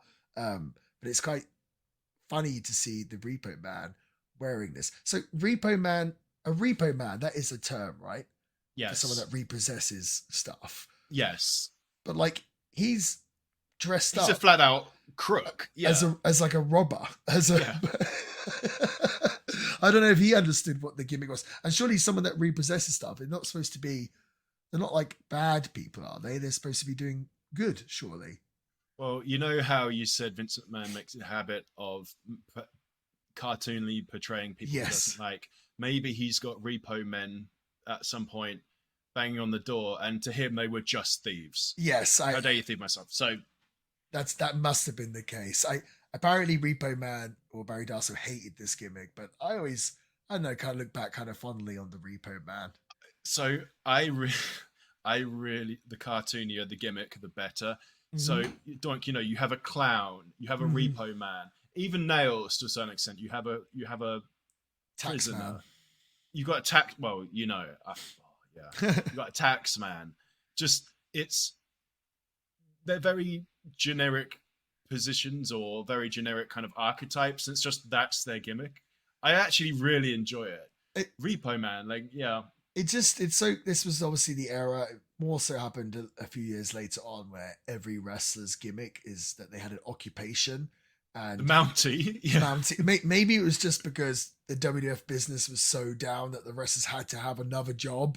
It seemed like, why would they, if they're WWF superstars, why would they moonlighting? You know, like Kane was the dentist, and there was a hockey goon and a plumber, and I don't know. The Undertaker was an undertaker. Well, there we go. Yeah, good point. I didn't think about that. Yeah, is the Undertaker? That's a profession. Yeah, is the Undertaker an occupational gimmick? You think it is, right? Yeah, imagine him consoling people, you know, like, and doing the best he can to help with that time of their life. I bet that was how Vince convinced some of these wrestlers to give them these terrible occupational gimmicks. So he says to them, okay, I've got this idea. I want you to be a plumber. They're like, oh, I don't like that. Said, listen, look at the Undertaker. We gave him an occupational gimmick and he's made millions of dollars. You could be it as well. Just lightning in a bottle. right. You could be it as well. The plumber, it could work. You could make millions. And okay, well, I guess if Undertaker did it, I guess I could do it. So next up, there was a video leading up to the Savage versus Warrior match with Savage attacking Flair and Perfect after a promo whilst Warrior saved Savage. The story was furthered by more promos between the four men. They also showed clips of a tag team match of the Warrior teaming up with Savage against the Nasty Boys, which led to a lot more troubles between the Warrior and Savage. It also led to a Flair and Mr. Perfect attacking Warrior. The Nasty Boys attack Savage with chairs as well. The only thing I want to say about this, in this footage of Warrior and Savage taking on the Nasty Boys, this was the period where Warrior had come back and he, for whatever reason, he's wearing a singlet and he's wearing an airbrushed singlet. And I guess the speculation was, because this is around the steroid trial, and Warrior had come back and he was sort of noticeably smaller than he was before. Before, he had probably one of the greatest physiques in wrestling history. Here, he still looks phenomenal, but he's wearing a singlet and it's airbrushed, much like what Rob Van Dam would do later. But here, what year was Giant Gonzalez? Was it after this? My memory's not the best.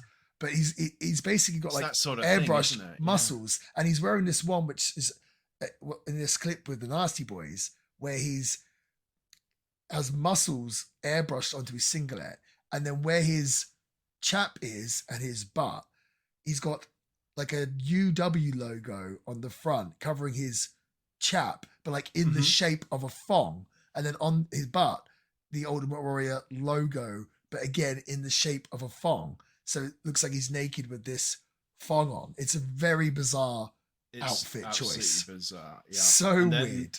And in the match itself, it's similar, except for it's like he doesn't have any skin. Yes, yeah, it's supposed to be like it's like just skin's been muscles ripped and sinew. off.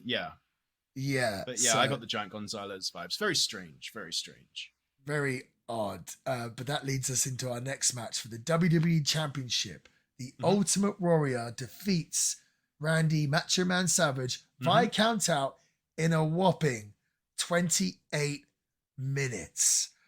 Oh boy. And this has all sorts of involvement from Flair and Mr. Perfect. It turns out that Mr. Perfect wasn't in the corner of neither Savage or Warrior. He was just there to cause trouble, and he's really on the side of the former champion Ric Flair, who thinks he deserves a title shot. The ending comes where Macho Man tries to jump off the top rope onto Ric Flair with a double axe handle, and Flair takes his legs out with a steel chair, giving the Warrior a count out victory, but obviously does not win the championship. Right. Championship doesn't change hands. Should also, it's worth noting here that pretty quickly after this match, Warrior got fired again. I want to say both Warrior and Bulldog got fired due to just mess with the steroid scandal. I think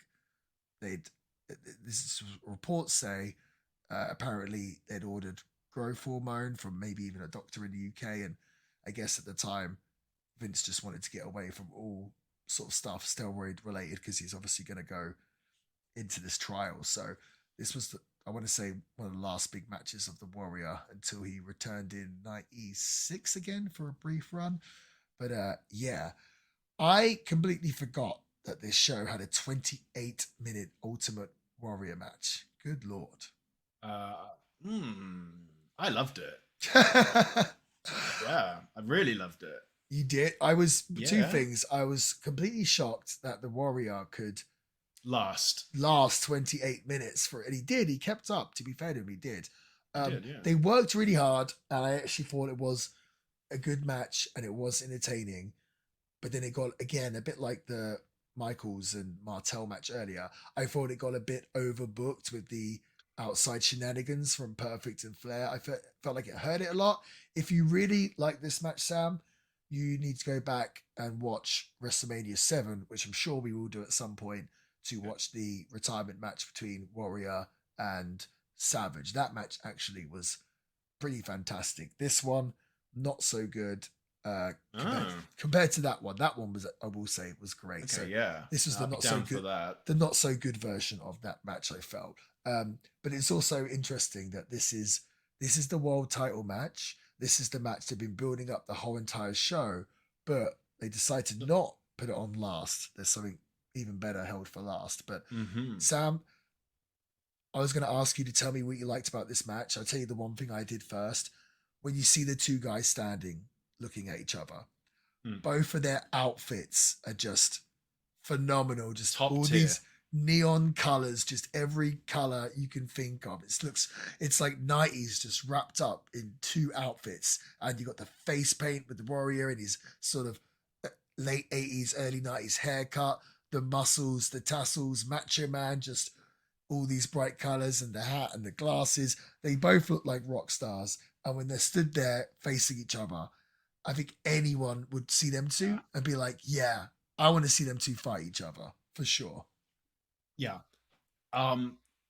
Macho Man, okay, so he's got this sequin jacket. He's already at he's out of 10. He takes it off. He can only be described as looking like a pack of Starburst, the pink Starburst. That is, I think, my favorite outfit I've ever seen. Like, not even on him. I mean, I like Hayabusa. It's cooler, Yeah. but just for effort and character and everything, it says, oh yeah, oh yeah, oh yeah. Smaller font down his thigh as he goes. There's so many details to it. The side is stitched with lace stitching. Yes. And it just got me thinking. You talk about you don't like to skimp and scrape too much when it comes to an outfit. He put just the amount of effort that he put into something like that. I can't even imagine how you'd get something like that made, let alone, actually, no, let me go back. I can't imagine how you'd get across what you want. Yes. Yeah. Yeah. Like it almost there's so much going on, but in a great way. It was incredible. And the looks of everything really also did help. I'm not going to pretend it was just what's going on in the ring. Just everything as a package was great. And that really does include the outfits did such heavy lifting. The interference or shenanigans, as you call it, did start to wear thin. But if you take it from when the end bell, when Macho Man gets counted out and you stop the match there, I thought it was okay enough. There was a lot going on afterwards where for me it wore thin. I don't really like these kind of interference-y things, but I think given the star power, it was okay. It was Ric Flair, Mr. Perfect, and they did do a kind of... Mr. Perfect, I believe, trips up Randy Savage, so you think he's on Ultimate Warrior's side. Yeah. And then Ultimate Warrior gets his bell rung by Ric Flair with another illegal UK weapon. So you think, oh no, we're wrong all the time. It turned out it was neither. So at least there was something going on with it. It wasn't just like interference for interference sake. Right. Yeah. It did go on too long, you're right. Like there's no getting around that. The match went on way too long, I thought. Mm-hmm. I thought it started to drag quite a lot. I think so. You thought it started to drag even before the bell? Not before the bell, but I think when Flair and Perfect came out, they should have gone home then. But they came out about halfway through the match, and so they just seemed to last a long time. But also, don't forget, it kept cutting back to the action and cutting back, and slightly towards because of the entrance was so long. You just saw them coming for it took forever. It did. So that probably accounted for a lot of the runtime. That's getting true. Ric Flair down to the ring. It's funny because we're talking about his outfits, and I mentioned how the Warrior is wearing a singlet here because he'd lost a lot of weight, but also Macho Man in the 80s, as you remember, wore the trunks and knee pads and boots. Yes. And here in the early 90s, I'm not sure if it was when he did this, but he transitioned into this kind of top and tights. And I think the same thing with Macho Man. I think he'd lost a lot of weight, and I don't know if that's because he got clean or whatever it was. But in actual fact, with Macho Man, it actually just gave him more opportunities to be more adventurous with his outfits, because obviously if you're just wearing trunks to carry him, right, there's not a lot you can do. But now he's got like a whole bodysuit, and I think he did it so well. Typically, if a wrestler wrestles in trunks and then they transition into now they're wearing a top and have their legs covered, you instantly think, oh, they must have gone out of shape, or they must have lost size, or whatever it might be. I never remember thinking that with the Macho Man. I just thought he was getting more elaborate with his gear. Really ostentatious gear. Well, I will say, when he comes out, he's got the glasses. I can't remember if he had the hat at the time. On this one, I can't remember. But he's got the glasses, he's got the hat, he's got the big jacket. When he does start to take that stuff off, he does sort of kind of shrink down. In my opinion. Yeah. Whereas Ultimate Warrior just kind of stays the same. Right. But yeah, no, I get what your point. It doesn't diminish. If anything, it it doesn't. He just looks so fascinating and so incredible. His When outfit there when you think of carries him. when you think of the Macho Man, do you think of like this sort of look or his 80s look with the trunks and the glasses with the bandana and stuff? For me, that one, the Yeah, 80s look, that's I more do iconic. personally. Yeah. It's more iconic.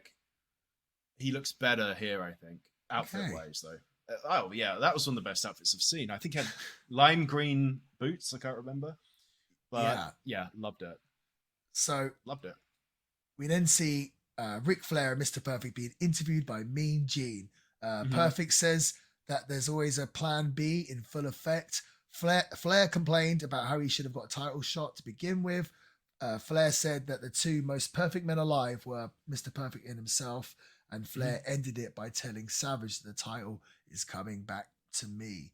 Which leads us to our next match. The Undertaker with Paul Bearer defeats Kamala with Harvey Whippleman and Kimchi via disqualification in 3 minutes and 27 seconds. Another non-finish back to back. Most notably with this match, what is most famous for is Undertaker's entrance. He comes out in a hearse, which is very, very cool. I think they really kind of went all out with this pay-per-view, as they should at Wembley Stadium with some of the entrances. So obviously we saw Legion of Doom's bikes earlier. Here, Undertaker with the hearse. Very iconic. This is a clip that gets kind of replayed quite often, much like the Legion of Doom one. What does not get replayed is the actual match itself. This was a time period where they turned the Undertaker babyface, and he'd won the title, lost it within a week.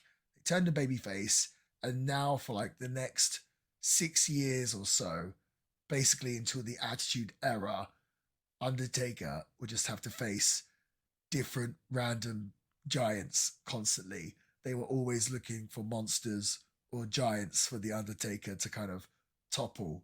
We saw it with Giant Gonzalez. Yeah, We saw yeah. it Kamala here. Remember later it was King Kong Bundy and all these different giants. And for me personally, the original Undertaker is probably my favorite incarnation of him. Like the first year when he was a heel, I really, really enjoyed that. But this 6 years or however long it was of the Undertaker just wrestling giants, none of his matches were good. I'm not saying they were his fault, but just he didn't start having good matches again until he started working with guys like Brett and Shawn and Steve Austin.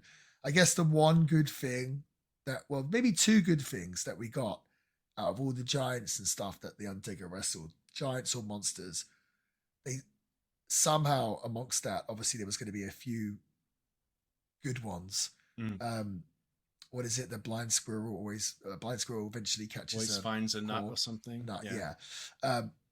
We essentially got Mankind because of that. They essentially brought in Mick Foley to be a monster that Undertaker could beat, basically, or work with at least. And then we also got Kane as well, which if you think back, I always think they clearly probably just brought Kane in just to be like almost like a one-off or just to do a program with the Undertaker and then probably go away again, and then maybe they'd give him another gimmick after that. But obviously he made Kane work so well that they kept him around forever. But yeah, here versus Kamala. I am a fan of Kamala, just the gimmick and the presentation, but this is towards the end of his career, or not even the end of his career, because he was wrestling till, I want to say, even recently, but he's obviously past his prime here, and he, in this match, I think it's after the match, he attacks the Undertaker, and he gives Taker like 2 or 3 splashes off the ropes, and he's wearing no knee pads, and he's landing these splashes pretty much knees first, and I was just watching that, cringing, thinking, because I wear 2 sets of knee pads when I wrestle. I don't understand how guys like Zack Sabre, and I'm sure there's more, wrestle with no knee pads. That to me just seems like misery. Kamala's a big guy, all that weight, and he's coming down on his knees on that those rings back then were super duper stiff. That for me was cringy. But yeah, the match itself, nothing really to write home about. No, it was pretty rancid. So was this the first time? So Undertaker's kind of famous for having an ostentatious entrance, especially with his American Badass phase. But is this like the first time he's had something special to come down to the ring in? You said with that hearse. Is that what's so special about this? I think maybe, yeah. Yeah, I think so. Probably one of the first ones I can think of. I know he had the crow once. I think that was later on. But yeah. What's your favorite version of the Undertaker? Purple gloves. Purple gloves, so like Mm-hmm. 94-ish time. Yeah. See, look, they even brought in the fake Undertaker to wrestle the Undertaker as like a monster all Oh the yes, time we talked about. Yeah. for him Yep. to topple. So, Yeah. um, So and yeah, was this match what you call was it popcorn or concession match, whatever you call it? well, I guess you're right, actually. Yeah, because we're just Yeah. about to get into the main event. I think it was a match to bring the crowd down after the Macho and I was about to say Savage, the Macho and Warrior match, which again Mhm. was, I don't know who booked that, but 28 minutes long. You know the main event's going to go long. You need something short in between there. Good little spot to have the Undertaker in. So it wasn't supposed to be WrestleMania main event, so we won't be too hard on it. But that does take us to the main event. But before that, we see Davey Boy Smith, the British Bulldog, being interviewed in the locker room by Sean Mooney. I've appeared on Sean Mooney's podcast at one point. The Bulldog says that he's fought hard for 2 long years to become the number one contender to the Intercontinental title. Bulldog says that when he steps in the ring with Brett, it will be as if he doesn't know him, despite him being his brother-in-law. Yes. But at the end of it all, he hopes that the family can reunite. Uh, Bulldog said in front of 80,000 people, it will be a dream come true and that he will become the intercontinental champion. Easy for me to say. This Hmm. was a Bulldog's never really been a promo guy.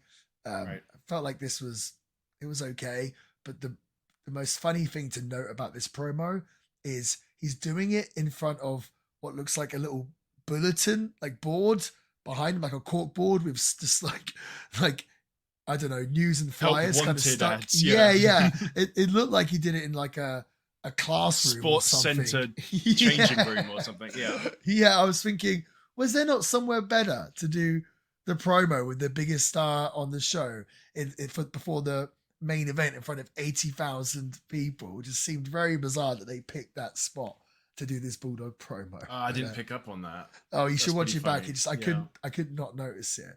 I love Um, distracting things like that. right, Another distracting right, thing is, you know, the air horn yeah. going throughout. That's a very British thing, isn't it? It is. It's also a very Mexican thing.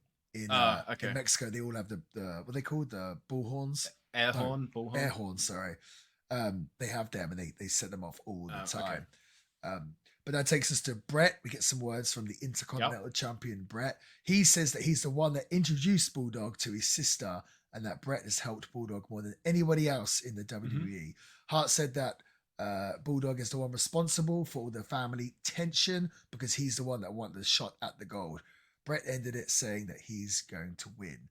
We then see a bunch of men playing bagpipes, and they're joined by Roddy Piper, who I think legit knows how to play the bagpipes. So I guess some reason they did that on this show, even though the show's in England. So that seemed like he was mimed in to me. Was that actually him playing? I don't know, but I know he does know But how to play the he can do it. Oh, bagpipes. okay. Yeah. Um, That's so we, commitment.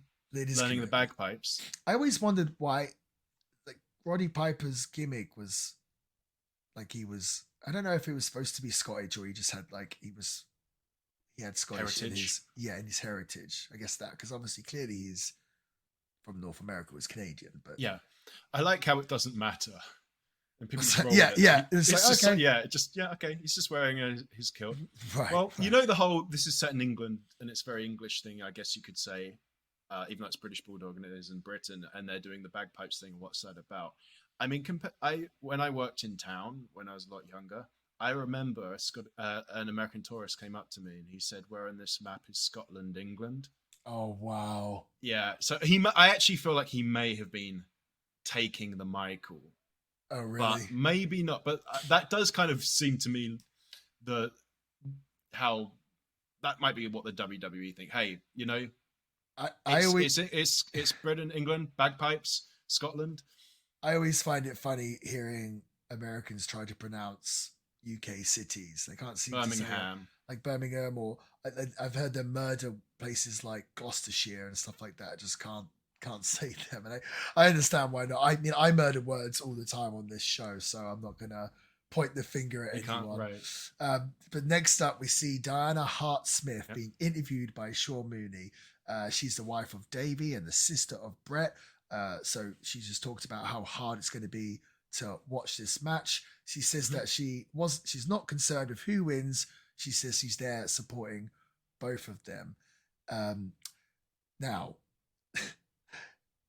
2 weeks ago on SummerSlam 91, I think I've got the same note as you. well, of course, Alfred Hayes, I believe it was, tries to interview Stu Hart And cuts off a heart. Yep. You just cut me off while I'm going through this. He tries to talk to Stu Hart, completely cuts him off, turns away while Stu Hart's trying to talk. I guess they wanted to keep this a SummerSlam tradition because Diana Hart, she's actually giving a really good interview and she's being just very real. Like, she's not putting it on. She's not trying to be over the top. She's just giving an interview. Mm-hmm. And not only does Sean Mooney keep butting in, but then he also, before she's even finished answering, just cuts her off and goes, okay, we've got to get back to the action, which, to be fair, the Bulldogs music was playing. But I just thought that was so hilarious how 2 years in a row, the hearts get cut off. I don't get it at all. Like, why do they have them there just to keep cutting them off? So the British Bulldog comes out to, obviously, the British music. He's got boxer and, I guess, Olympian Lennox Lewis, who's carrying the UK flag. Lennox Lewis was a pretty big deal in the UK. Do you remember? Oh, 100%. Yeah. Oh, yeah. I mean, he was one of the greatest, right? British boxers, and also, excuse me. I mean, around the 90s, I think Britain had like a pretty good boxing like, gimmick. I mean, you had Ben, I think. Tony Nassim, Frank Bruno. Prince Nassim, but he was like a bit of a faker, wasn't he? A bit of a... Oh, I don't really remember. I never really a bit watched. of a dog. But Lennox Lewis, he was legit. I mean, he knocked out Tyson. Yes, that's right. Is it? So I think that's what he was famous for. Yeah, I'm yes. just looking up now in 02, so it's obviously past, I'd say. Who was the one that knocked out Lennox Lewis years later that kind of became famous for a minute? From Britain? Yes. Don't know.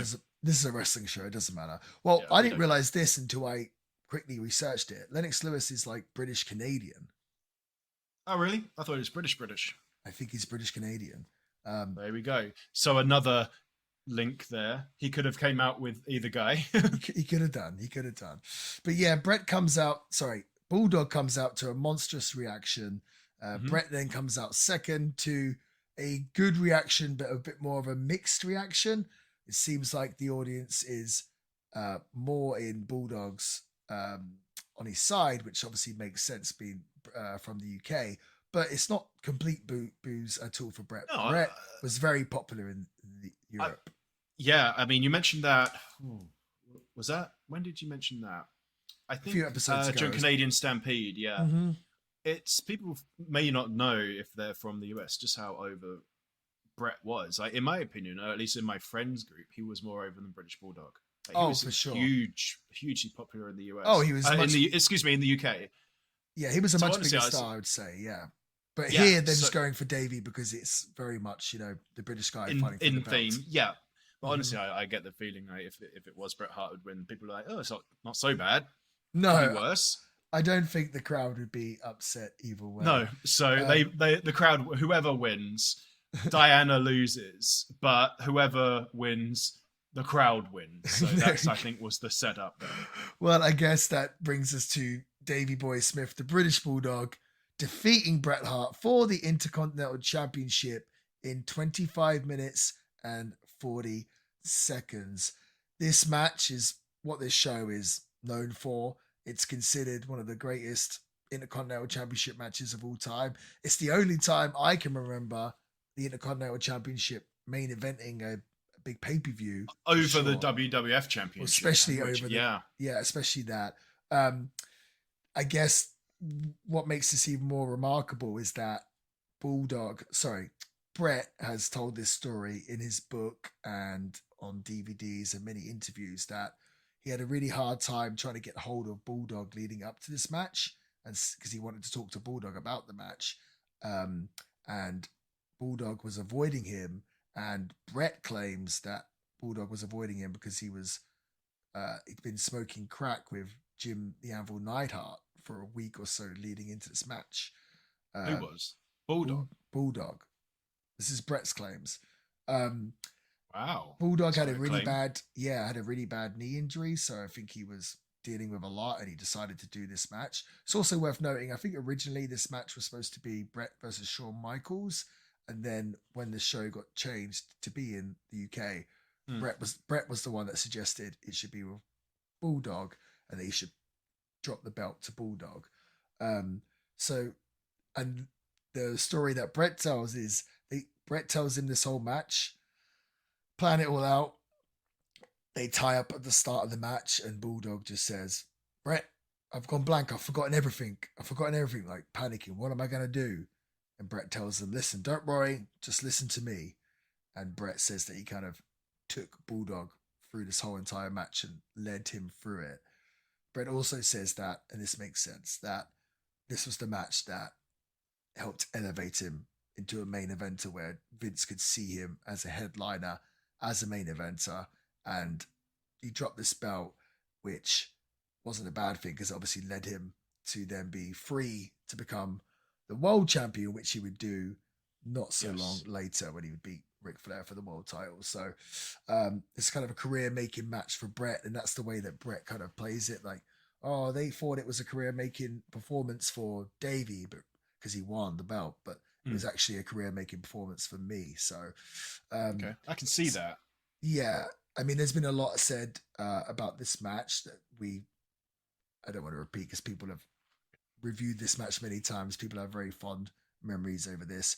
I'm a big British Bulldog fan, of course. I'm a massive, massive Bret Hart fan. So, of course, me personally, I love this match. I thought it was incredible. And to be honest with you, the matches on this show all kind of not amazing, I didn't think. But this kind of, again, this saves the show. Seems to be a theme on the podcast where there's like one match that kind of salvages the show. So they saved the best to last, in my opinion. Okay, I completely see why you say that. I actually disagree in that this is no. It was the best match of the night, but I think there was two matches, and I think it's hard. I think there's two up there. It was the Randy Savage Ultimate Warrior match, and I'm toying between which one I preferred. There's no doubt that wrestling wise, like in ring wise, this takes it home. There's no debate there, I would say. We talked last week, I think. RVD and Jeff Hardy just knowing each other's styles and like working with such great chemistry. Here's another example. It was great, wasn't it? Great to watch. Some good stuff happening. Well, really good stuff happening. You say the wrestling was better in this match, but I also thought the story was much better in this match because you got the hometown hero fighting for the championship, and then it's like he wants the championship so bad in front of the biggest show of all time, but then he's facing his brother-in-law. You know, they got the Diana in the middle. Picture in picture. It kept cutting back to like Diana at the bottom right, looking. Concerned. I don't know if she's an actress. I don't know what she does, but she was pretty good at turning on the waterworks when she needed to, and I think she's pretty legit. I think she's good at that. I think she just, from the Hearts, they all grew up in the business. I think like she just knew how to turn it into a shoot. You know what I mean? Right. Like just treat it like it was real. She did a great job. I think she added to an emotional impact. Yeah, I thought the story was amazing. Yeah, and I do as well. And I've definitely stolen the finish from this match numerous times. I'll often say, let's do the Bulldog and Brett finish with Brett does the sunset flip and then Bulldog just kind of folds his legs over for the tight pin 1, 2, 3. Mm-hmm. So, I mean, I borrow a lot from Bret Hart. There's also a cool moment in this match where they do some kind of double down and then from the ground, Brett kind of hooks Bulldog's legs, like they're both lying down, like twist their legs Oh, together, yes, yeah. and comes up standing. Apparently, Brett, he says in his book that he got this idea whilst in bed at night asleep once, and he didn't want to forget the idea. I was so excited about it that he tried it on his wife at the time, like in the bed or whatever, to see if it would work, which I thought was great. It's pretty funny. That's great. But yeah, there's not really much I can say more about this match other than I just thought it was fantastic. Was it the greatest IC title match of all time? It's certainly up there. There's obviously an argument for Savage and Steamboat from WrestleMania 3. There's been lots of good IC title matches over the years. The ladder matches with Shawn and Razor Ramon, the ladder match of Triple H and The Rock, a whole host of them. So I'd be interested to hear from the viewers, or the listeners, should I say, of the show, what they think the greatest Intercontinental title match of all time is. Interested to hear that. I'd have to do a little think about it and maybe a little research, but this has certainly got to be up there. And in terms of greatness, arguably, because it's the main event of a show in front of 80,000 people, it'd be hard to argue against this being the greatest. Are you going to argue me? Oh, I thought you could say greatest. I didn't know whether you could say IC match of all time or match of the night. I was waiting. I thought I cut that out. No. Yeah. No. I'm talking about the greatest IC title match of all time. So it's hard to argue that this is not the greatest one. All right. Well, I mean, the crowd went nuts for it. If you go, I really do feel like the crowd participation really is almost number one in like what makes a good match, more so than, or almost as much as the actual performance. It 100%. really, and I've noticed that since doing the podcast. Didn't really think about it before, but going back on these pay-per-views, I'm really feeling it more strongly about that now. McMahon goes, it's brother versus brother-in-law as far as Diana is concerned. It's like, no, it's brother versus husband as far as Diana is concerned. Oh, yeah. That's just absolutely wrong. That's great. Dear. I think he tried to be as like effortlessly witty and nonchalant as Bobby Heenan, but just didn't have the ability to think on the fly. Yeah. Right. So it just made me laugh. But yeah, it was a great match for sure. It was such a good end, or I was going to say opener, but what's the opposite of an opener? End to the night, and there was fireworks going on. The crowd went nuts. It was it was so good, man. The two visuals that I remember from this match that always just stick out when I think of this is, of course, the finish with the tight pin, but also when Bret Hart goes to do a house show dive, what we call a house show dive, where he grabs the top rope and jumps over it onto the opponent, onto the ground. And the idea is the opponent's supposed to catch them. Well, for whatever reason, I don't know if Davey just missed a spot or wasn't looking, but Bret comes over and Bulldog is not there. He's hunched over. So Bret kind of has to grab him round the neck and kind of drag him down. Take him down. And it looks really brutal, but have you ever seen the move, the sling blade before? You probably has if you've seen modern wrestling, because a lot of people do the sling blade, a lot. But he kind of did like a house show into a sling blade, which now I've said that, I'm sure there's an indie wrestler's going to try that now. But that visual of him just flying over the top of Bulldog and then just grabbing him by the neck and dragging him down. He could have easily torn his knee or something. It was pretty dangerous, but that always sticks out in my memory with this match. But yeah, what can we say? This is just another match in the catalogue of great Bret Hart matches. I don't know if anyone's had such a great catalogue of amazing matches like Bret. And he had the great IC title match with Piper at WrestleMania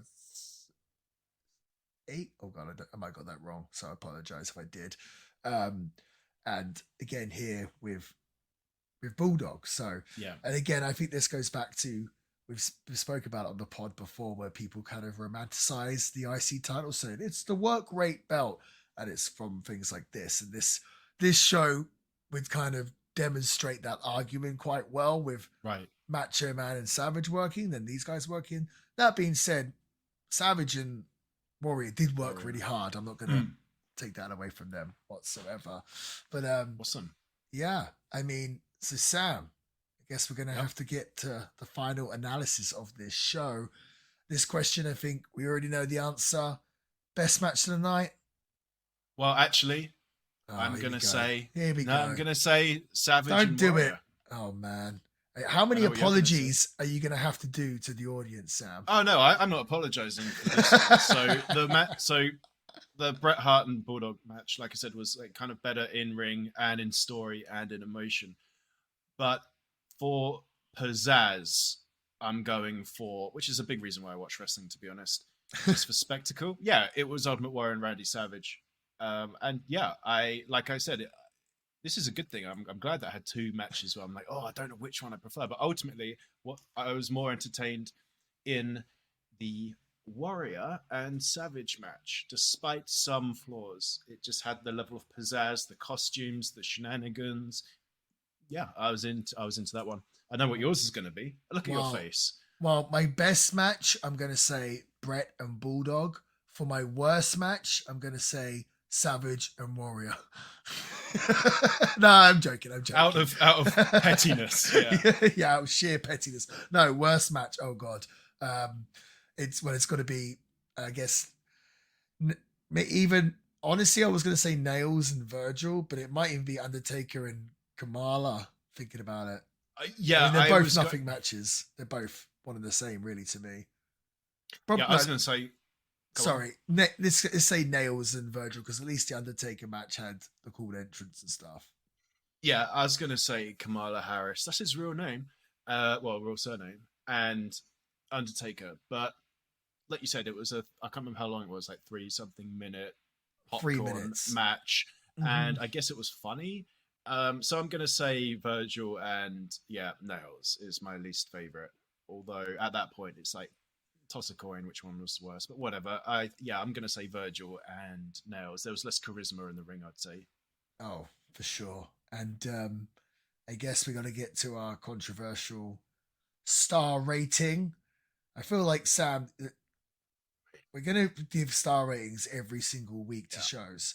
So I feel like you're going to have to go with the half stars. Otherwise, you're going to be giving, because all these different shows we're going to review, they're going to have different levels of goodness. And if you're only giving up to 5 stars and not doing the half stars, you're going to end up having there's going to be some 2 stars that you give or 3 stars that you give of shows that are considerably different in how good you think they are.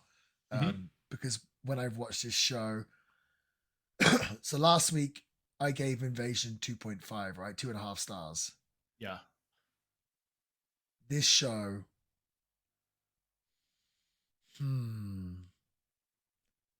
I think I've got to give it. This is difficult because there's reasons why I want to rate it highly, and the main reasons being because it's in Wembley Stadium and just the overall look and appeal and the fact they made it so British and it was just all that stuff I thought was great. It's from an era in which I look back very fondly because obviously it's when I grew up and there's all these bright characters and everything else.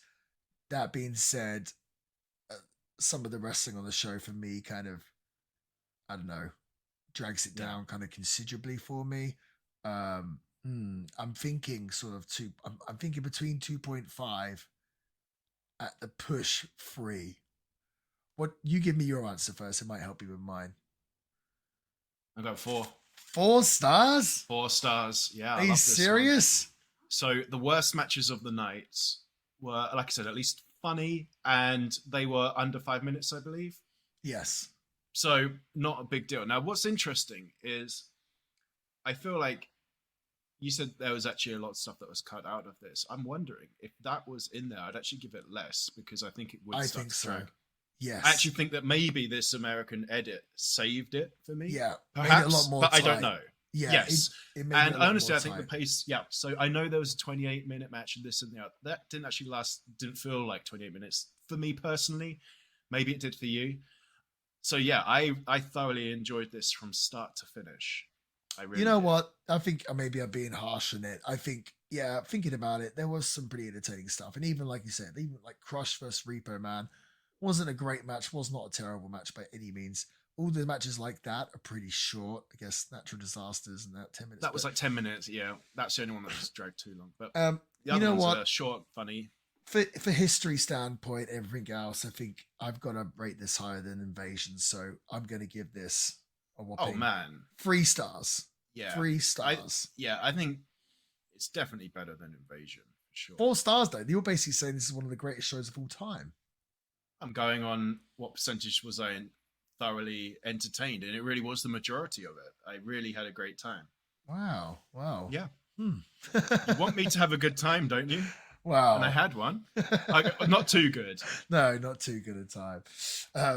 Well, I guess everyone, that was SummerSlam. That's 3.5 overall. 3.5 overall. Not bad. Pretty good. I guess I'll give my star rating for AEW's All In at Wembley Stadium. Can they top the 3.5? Can they top the audience in this? I don't know, but if you're listening to this now, that would have happened already. So, yeah, I hope you have enjoyed this review as much as Sam has, apparently. Yeah, I loved it. If you're on the internet, have you heard of that before? The old interweb? I'm sure you have. Yeah. You can follow us on Instagram at The Villain Pod.